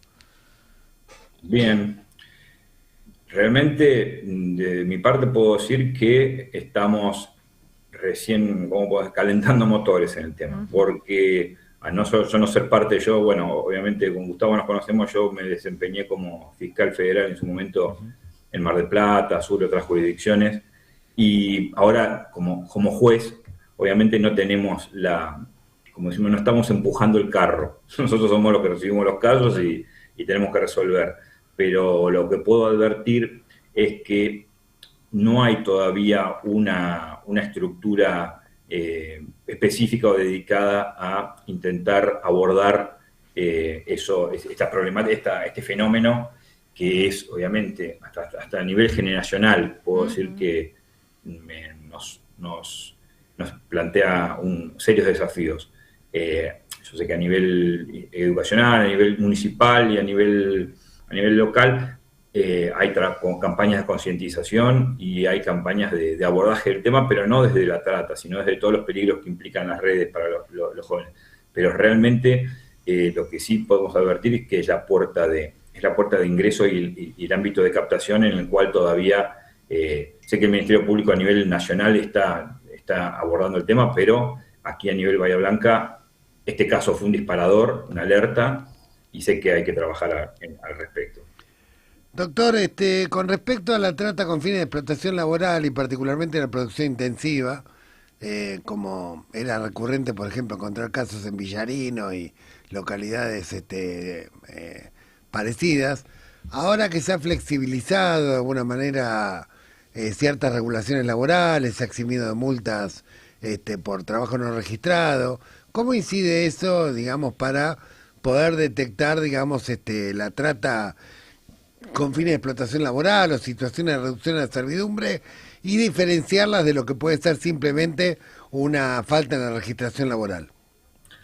Buena pregunta, porque sí, es verdad, al cambiar, obviamente la normativa es el marco en el cual tienen que analizarse estos elementos, pero los indicadores básicos de trata los conocemos y si se dan a pesar de que haya una flexibilización de ciertos parámetros laborales. Entiendo que no habría obstáculos para que un fiscal, obviamente ahí tiene que ver mucho la gestión y el interés estatal en perseguir esto, porque los fiscales generalmente reciben la información a través de organismos como en su momento era el Ministerio de Trabajo o los sindicatos o las organizaciones obviamente de base, que son las que tienen los pies en el terreno y que llevan la noticia, los datos sobre presuntos delitos a los fiscales. Estos son lugares, como ustedes bien saben y bien señaló Gustavo, Villarino, el sector de los yegolleros, que históricamente permitían condiciones laborales que se fueron trabajando ministerialmente, pero que bueno, hay un gran peligro ahí atrás, hay un campo de ¿cómo podemos decirlo?, de posibilidad de que estas prácticas ilícitas puedan reproducirse y, lamentablemente, cuando la situación económica en general no favorece, esto alienta, obviamente, a los factores de vulnerabilidad básicos que cualquier persona tiene a la hora de conseguir un trabajo, ¿cierto?, de ser víctimas de este tipo de maniobras. ¿Y has observado en las últimas campañas agrícolas de producción intensiva que lo que antes era el vaqueano, el cuadrillero, el que iba a buscar gente de alguna manera a otras localidades vulnerables y traerlas con promesas engañosas, ahora haya sido reemplazado por directamente un enlace virtual o una captación, un contacto virtual? Sí, no hemos tenido en concreto últimamente de ese tipo de enlaces. Sí hemos tenido casos que han llegado a la Cámara el año pasado en las localidades de La Pampa, donde sí, pero, utilizaban la mensajería tipo WhatsApp, y la investigación a través de la mensajería de estos mensajes mediante WhatsApp permitió develar los reales contactos y las reales condiciones que se le ofrecían a los trabajadores que iban, golondrinas, que iban traídos de otras provincias, es así, para ser explotados en la zona agrícola, en este caso de Ascasubi, una zona, un lugar cercano también aquí a Bahía Blanca. Pero sí, ese es el último caso que hemos tenido contacto. Bien, doctor, al menos de mi parte la última pregunta. Sabemos que la trata, bueno, obviamente responde al fuero federal, pero hay muchas causas que se inician a partir de delitos u otros fenómenos conexos. Si bien usted no es un juez de instrucción, por lo tanto tal vez no tiene la vinculación directa, pero que hay una buena articulación, porque sabemos que en algunos departamentos judiciales tal vez hay alguna complicación en la articulación entre la justicia provincial y la federal. Tener su opinión respecto de si se puede hacer ese enlace con la justicia ordinaria en el caso del departamento judicial que abarca Bahía Blanca. Sí, correcto. Sí, buena pregunta, porque mi experiencia personal, yo llegué aquí en 2018, es que hay al menos en materia de narcotráfico lo hubo, y en materia también de delitos de este tipo, que obviamente interviene primero provincia, también hubo actualmente existe una buena intercomunicación. Inicialmente debo decir que en 2012, 2013, la mayoría de los procedimientos sobre los prostíbulos eran efectuados por la jurisdicción provincial. No había, por diversos factores institucionales, no había fiscales designados acá en Bahía Blanca. Todavía no los hay, pero la verdad que debo decir que el equipo de fiscales jóvenes, de auxiliares fiscales que están ahora en Bahía Blanca, al menos en este caso, como que comentamos recién, y otros más, están siendo proactivos. No tenemos fiscal general, debo decirlo, está el doctor Asolín, que ustedes lo deben conocer, sí. El titular de la UFESI está oficiando como fiscal general y haciendo una labor adecuada a las problemáticas que tenemos, pero a nivel provincial entiendo y me consta que hay una buena articulación. También desde la Cámara hemos en su momento, y la seguimos manteniendo, propiciado una mesa de contacto con las fuerzas federales, fuerzas provinciales, era más que nada destinada al narcotráfico, pero también vinculada a otros delitos conexos, y todos los funcionarios de provincia traían sus inquietudes a la mesa. Así que la verdad que fue es una buena experiencia. Es una experiencia que trajimos también en su momento de una mesa similar que había en Mar del Plata, así que la verdad que eso todavía es valioso. Muy bien. La última pregunta, doctor. Usted habló al principio de la migración en aquellos lugares extractivistas que en este momento están teniendo energéticos, petroleros, agropecuarios, que están teniendo chances de migración de población. Esta migración por parte de los estados, ¿contempla una planificación familiar o estamos hablando de una migración de hombres masivamente que van a estar un poco desarraigados y en los cuales se genera, como suele ser habitual, una especie de caldo de cultivo para tratar de crear, digamos, una demanda de servicios sexuales o de estupefacientes? Mire, Gustavo, no tengo los datos concretos en cuanto a qué planificación existe. Lo que se puede ver es lo que a veces las noticias ofrecen y lo que trasciende. Nosotros, esa jurisdicción de Neuquén, Roca, ya es ajena a nuestro ámbito geográfico jurisdiccional, pero los dos grandes caminos donde están llegando, tanto a veces nosotros en la labor del camino, en caso de los estupefacientes, ¿no?, que van hacia Neuquén, hay un gran flujo que proviene de Chile, pero un gran flujo que atraviesa a través de La Pampa y tal vez también desde Bahía Blanca.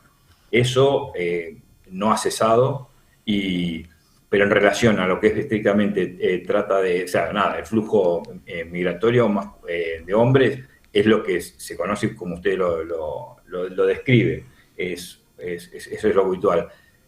Obviamente debería existir algún tipo de planificación estatal para poder contener todas estas medidas, pero por lo menos aquí en la región no se da todavía. Hasta aquí lo único que tenemos es condenado al intendente cercano, de 25 de mayo. Ahí que, claro. Exacto, a Bravo, y en su momento Roger, previo a Roger, que era otro también que estaba en Lonquimay, pero bueno. Claro, sí. Claro. Bueno, doctor, le agradecemos mucho esta entrevista, y bueno, estaremos en contacto, y bueno, a disposición. Bien. Muchas gracias. Estamos viendo. Buenas tardes. Era el doctor Pablo Larriera, juez de la Cámara Federal de Bahía Blanca, ahí hablando un poco sobre trata, explotación en la zona de Bahía Blanca. Vamos a una pausa y volvemos con los últimos minutos de Laudatistas. Radiográfica. 20 años. 20 años con las patas en la fuente. Recuperando el aire. En movimiento. Construyendo comunicación popular. 20 años sonando a Radiográfica. www.radiográfica.org.ar. Los clásicos del domingo. Apiladas deportivas por Carlos Zaira. Panorama sindical de Lucas Molinari. Fuentes seguras por Gabriel Fernández. Infórmate desde el pueblo y desde el sur. La Gráfica. Pensamiento nacional y popular. La historia de 20 años vitales del fútbol argentino están en Héroes de Tiento y Héroes en Tiempos Infames, de Carlos Zaira. 2 libros, 300 historias y 1300 páginas para comprender el fútbol argentino entre 1920 y 1940. Los ídolos, los grandes equipos, pero también las complejidades de una época que sigue marcando a nuestro fútbol. Lo conseguís en librerías o en la tienda digital de Ediciones Fabro. Telefónico. La agrupación de los trabajadores y trabajadoras de las telecomunicaciones de FOETRA. Sindicato Buenos Aires. Unidad para la defensa de los intereses de los telefónicos y por el proyecto nacional y popular. Ya somos más de 50.000 en YouTube. Nos escuchamos, nos vemos desde el pueblo y desde el sur. La Gráfica. Nuestra voz y la tuya en el mismo aire.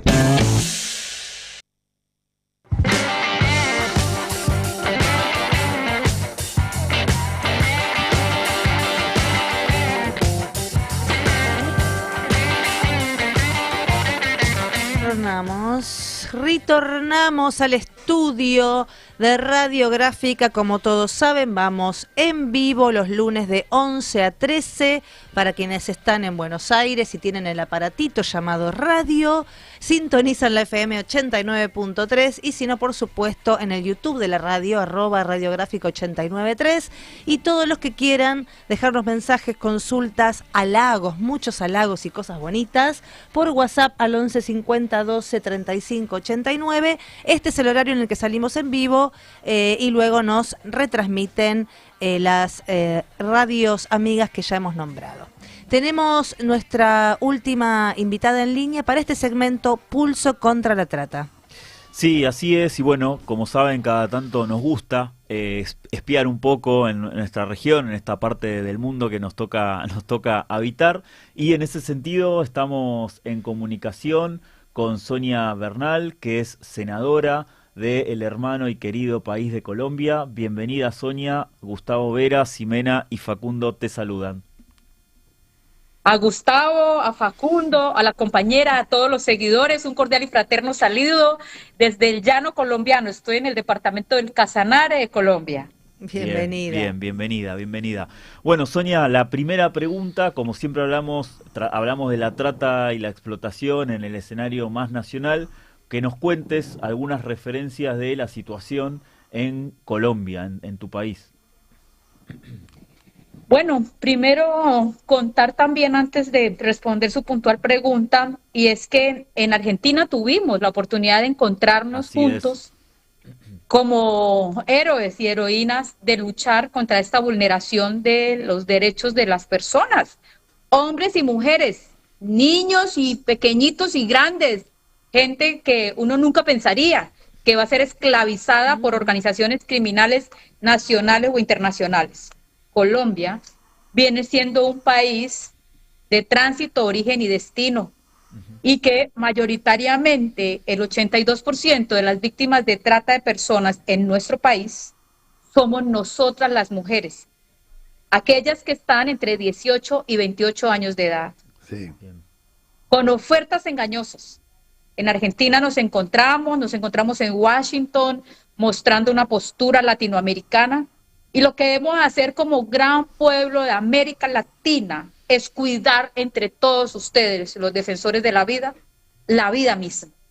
¿Qué hay que hacerlo? Actualizar las leyes. ¿Qué hicimos en Colombia, compañeros? Tener una ley nueva, con dientes, moderna, de acuerdo a qué, a las nuevas formas de captación que tienen las personas. ¿Cómo así? Claro, teníamos una ley de 25 años que no incluye las redes sociales, no incluye las plataformas de alojamiento como Airbnb, no incluye que hoy, a través de todas estas nuevas innovaciones, digamos, de comunicación, es la forma más expedita por medio de la cual se esconden las organizaciones para acabar la vida de los latinoamericanos, porque somos mayoritariamente los de América Latina y las de América Latina que nos llevan a Europa, a Asia, a Arabia, al Medio Oriente, para ser víctimas de la esclavitud moderna, la trata de personas. Sí. Sonia, ¿cómo se ha conectado, digamos, la trata, en el caso de Colombia, con la criminalidad organizada? Considerando que el 78% de los delitos de trata se vinculan a estructuras de narcomenudeo, de narcotráfico. ¿Cómo se vincula la trata con los otros delitos? Claro, en contextos de narcotráfico, digamos, La ONU ha dicho en su último informe mundial que gran cantidad de casos de trata, más del 70%, ocurren en contexto de criminalidad organizada. ¿Esto también se verifica en Colombia? Sí, claro, sí, señor. Efectivamente, la trata de personas va muy ligada al narcotráfico, a los grupos que quieren seguir posicionando su fuerza en los diferentes territorios y en Colombia particularmente en las fronteras. Pero también la trata de personas va muy ligada a la explotación sexual en los entornos del turismo. A propósito de que Colombia ha crecido vertiginosamente en la posibilidad de recibir muchos turistas del extranjero. Y la trata también va vinculada a la venta de armas y a algunas otras formas de monedas, hoy no modernas, como las, se me olvida el nombre. Las bitcoins. La Bitcoin. Las bitcoins. Sí. Bien.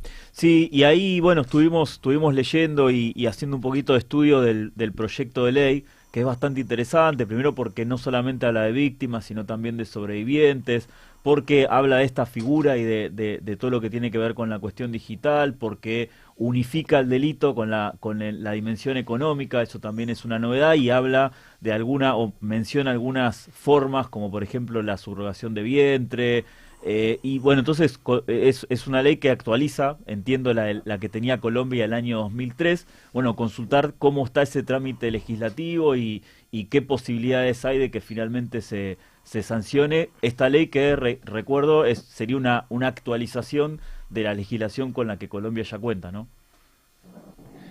Animar entonces al pueblo argentino, a ustedes como verdaderos defensores de la vida y a los otros pueblos de América Latina para que revisemos cómo actualizar nuestra ley de lucha contra la trata de personas a partir de estas nuevas formas de captación y de engaño de las cuales son víctimas las personas y en especial las personas cada día más jóvenes, nuestros niños. Claro, era muy necesaria hacerla porque las organizaciones criminales sí están organizadas. Y aquí, ¿qué quisimos? Entronizar a la víctima para no revictimizarla y generar obligación del Estado de todos los niveles, central, máximo desde la presidencia hasta local, los alcaldes, para que dispongan recursos y trabajen de manera ordenada en la prevención, en la atención, y a los organismos de investigación y de policía hacer todo un fortalecimiento para hacer una muy buena persecución a las organizaciones criminales. Que vuelvo e insisto, los criminales, como ustedes lo saben, sí están organizados, y el Estado y la sociedad civil no. Entonces, lo que logramos efectivamente es sacarle una ley, pero además en un tiempo extremo. Yo ahí sí voy a dejar de ser sencilla y voy a ser creída, pero para animarlos. En el Congreso de la República de Colombia, sacar una ley en 2 años es una proeza. Felicitaciones. Sí. Bien. Es una proeza porque, bueno, ustedes saben cómo son los trámites legislativos y yo le abono esto a la voluntad de Dios. Porque cuando uno lucha para cuidar la vida, siempre está Dios guardando y protegiendo ahí. Seguramente. Entonces, sí, así es. Y además el presidente Petro supongo que también trabaja fuertemente, digamos, para que avance ese tipo de leyes contra toda forma de esclavitud, ¿no? Este gobierno está en esa sintonía. Por eso vamos a poder tener la firma en un mes. Y este ejemplo de ley me gustaría compartirlo con Argentina y con muchos países más, porque también le hemos dado una apuesta muy importante. Catherine, que es una gran asesora y a la cual le quiero reconocer desde acá, por intermedio de ella, a muchas personas más que se sumaron a esta causa, vamos a lograr también tener en esa nueva ley un fortalecimiento de cooperación internacional y de reacción más inmediata bilateral entre países y entre las organizaciones de investigación como la DIGIN, la Interpol, la Europol. Yo no sé cuál funcionará en Argentina, pero esto hace un fortalecimiento a las instituciones de investigación nuestra. Bien. Entonces tendremos ley ya como tal porque salió del Congreso y ya está en conciliación. Muy bien. 2 preguntas. Cuando estuvimos compartiendo el último encuentro, creo que en la OEA, Hablamos de las organizaciones coercitivas, o sea, organizaciones que tienen formato de pseudo religioso, pseudo comunitario, pseudo terapéutico, que funcionan, digamos, casi como sectas con fines de explotación. ¿Ustedes han tenido casos de trata escondidos detrás de este tipo de organizaciones? Sí, Gustavo, sí. Lamentablemente sí, señor. Tal vez alrededor de unos 10, 11 meses se logró reconocerlo y fíjese que son muy escondidos. Es decir, que las investigaciones para este tipo de forma como procede el delito es más complejo, pero sí lo hemos tenido. Y en el caso de subrogación de vientres, ¿han visto un crecimiento de este fenómeno también? Colombia, dicen los expertos, que es uno de los 5 países con mayor realización de maternidades subrogadas en el mundo. En el mundo, de maternidades subrogadas en el mundo. Situación que es tan amplia que seguramente fuera de las entidades clínicas y las organizaciones que trabajan de acuerdo a los principios bioéticos, hay un número muy grande, Gustavo, que no está cumpliendo esos principios bioéticos, sino solo de comercio puro. Claro. Frente a eso, se mandó ya el mensaje y se ha dejado, por labor nuestra y de otros compañeros y compañeras senadoras, en este gobierno de Gustavo Petro, la línea de la necesidad de empezar a revisar cómo está funcionando toda esta dinámica de la creación de nuevas vidas donde se vuelven un puro negocio. Claro, y respecto al tema de la asistencia, digamos, y protección a las víctimas, considerando que, bueno, cuando se rescata están en situación de extrema vulnerabilidad y que si no hay un apoyo activo en los primeros tiempos por parte del Estado, es altamente probable que vuelvan a caer de alguna manera en situación de explotación. Este proyecto de ley que ustedes están trabajando, ¿contempla temas de asistencia, contempla temas de reforzamiento del apoyo del Estado? Ustedes como expertos en trata saben que, y hay que decirle a nuestros seguidores, que si hay unas víctimas de algún delito que tienen menos posibilidad de recuperarse, son quienes han sido víctimas de trata de personas. Claro. Una cosa es el horrendo delito del abuso sexual, que causa un impacto enorme, por ejemplo, en los niños. Seguro. De ser víctima de hurto, de desplazamiento, de extorsión, lo que sea. Pero ser víctima de trata es más complejo porque la víctima cree ser victimaria. Primer punto. La víctima fácilmente entra en el síndrome de querer a su victimario. Exacto.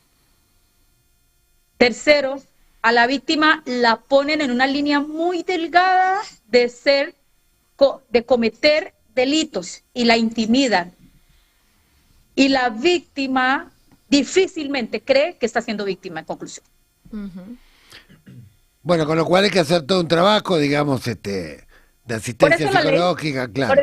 Por eso la ley nuestra, la ley de actualización, le da toda una responsabilidad a entidades como el Ministerio de Salud, que no las tenía en la ley acá en Colombia, para que empiece a generar toda una detección temprana, una formación también en el Ministerio de Educación, para que puedan detectar expertos de medicina, ya que ahora tenemos unos programas de salud más en territorio, ahora con este gobierno de Gustavo Petro, y en educación, para que no caigan tan fácil. Es decir que sí, para la protección de las víctimas, como el fortalecimiento de las organizaciones que han trabajado acá, a ellas también se les hace un reconocimiento y se les incluye como actores principales en ese comité interinstitucional que tiene el país. Muy bien. Bueno, esperamos que pronto podamos volver a enlazar a la Argentina y a Colombia en cuanto terminemos con este pequeño Hitler que tenemos transitoriamente en el gobierno, que ha suspendido casi todos los programas de trata, pero estamos optimistas que todo esto se va a retomar más temprano que tarde. Vamos a volver a crear una red de fuerte cooperación entre todos los países hermanos de nuestra querida Patria Grande. justamente para poder luchar contra toda forma de esclavitud. Habrás visto que la Argentina ha sido el único país latinoamericano que lastimosamente en Naciones Unidas, junto con Estados Unidos e Israel, votó en contra de considerar como delito de lesa humanidad la esclavitud africana en los orígenes del capitalismo. Y bueno, Milei terminó votando con Trump y Netanyahu. Es una vergüenza mundial, sobre todo para un país como la Argentina, que tiene una tradición de lucha, claro, contra la trata muy fuerte.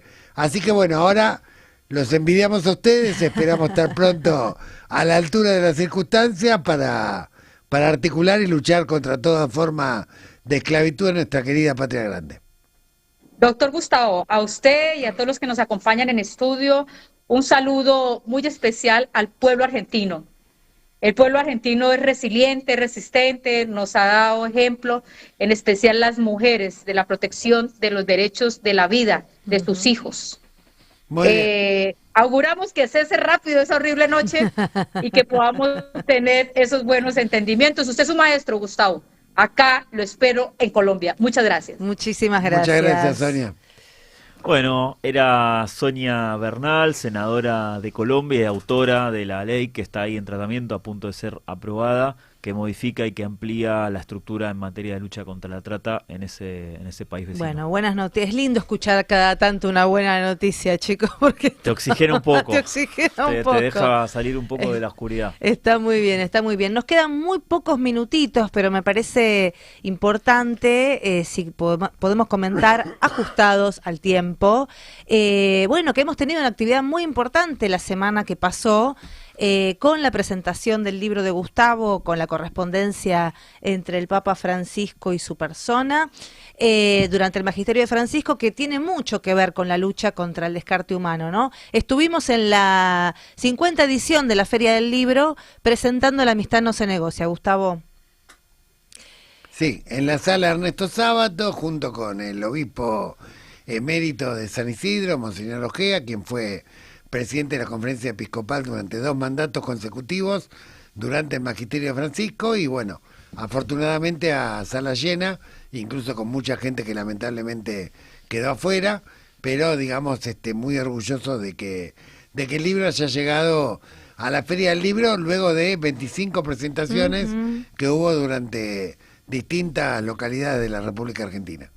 Sí, bueno, y un poco ahí como para agregar una nota característica, la verdad que hubo un montón de compañeros, compañeras de distintas instancias de la Alameda, en los sindicatos, del centro comunitario, compañeros con los que trabajamos en el Estado Nacional, ahora en el Estado Provincial, actores de la justicia que tuvieron causas importantes y con quienes articulamos para, por ejemplo, poder incautar bienes y dárselos para su reutilización. La verdad que fue un poco una fiesta, digamos, y más allá del hecho literario, como siempre decimos, y ese libro que refrenda este vínculo entre Gustavo y Francisco, fue una instancia, una excusa, digamos, para volver a encontrarnos con un montón de amigos, amigas, compañeros, que a veces en el día a día no los vemos o no tenemos el contacto diario, pero siempre están siguiendo, bueno, un poco la vida de la Alameda.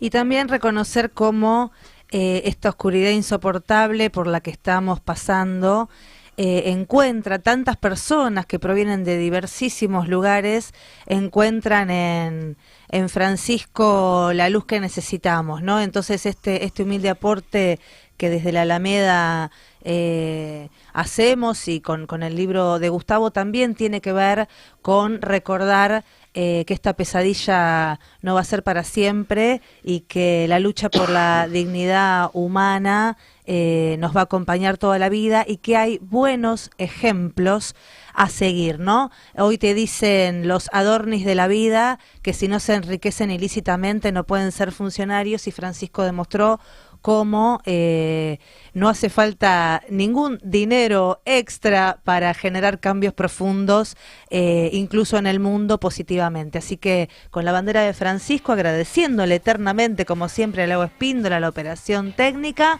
Compañeros, nos estamos despidiendo del episodio 49 de Laudatistas. Y vamos hacia el 50 el próximo lunes.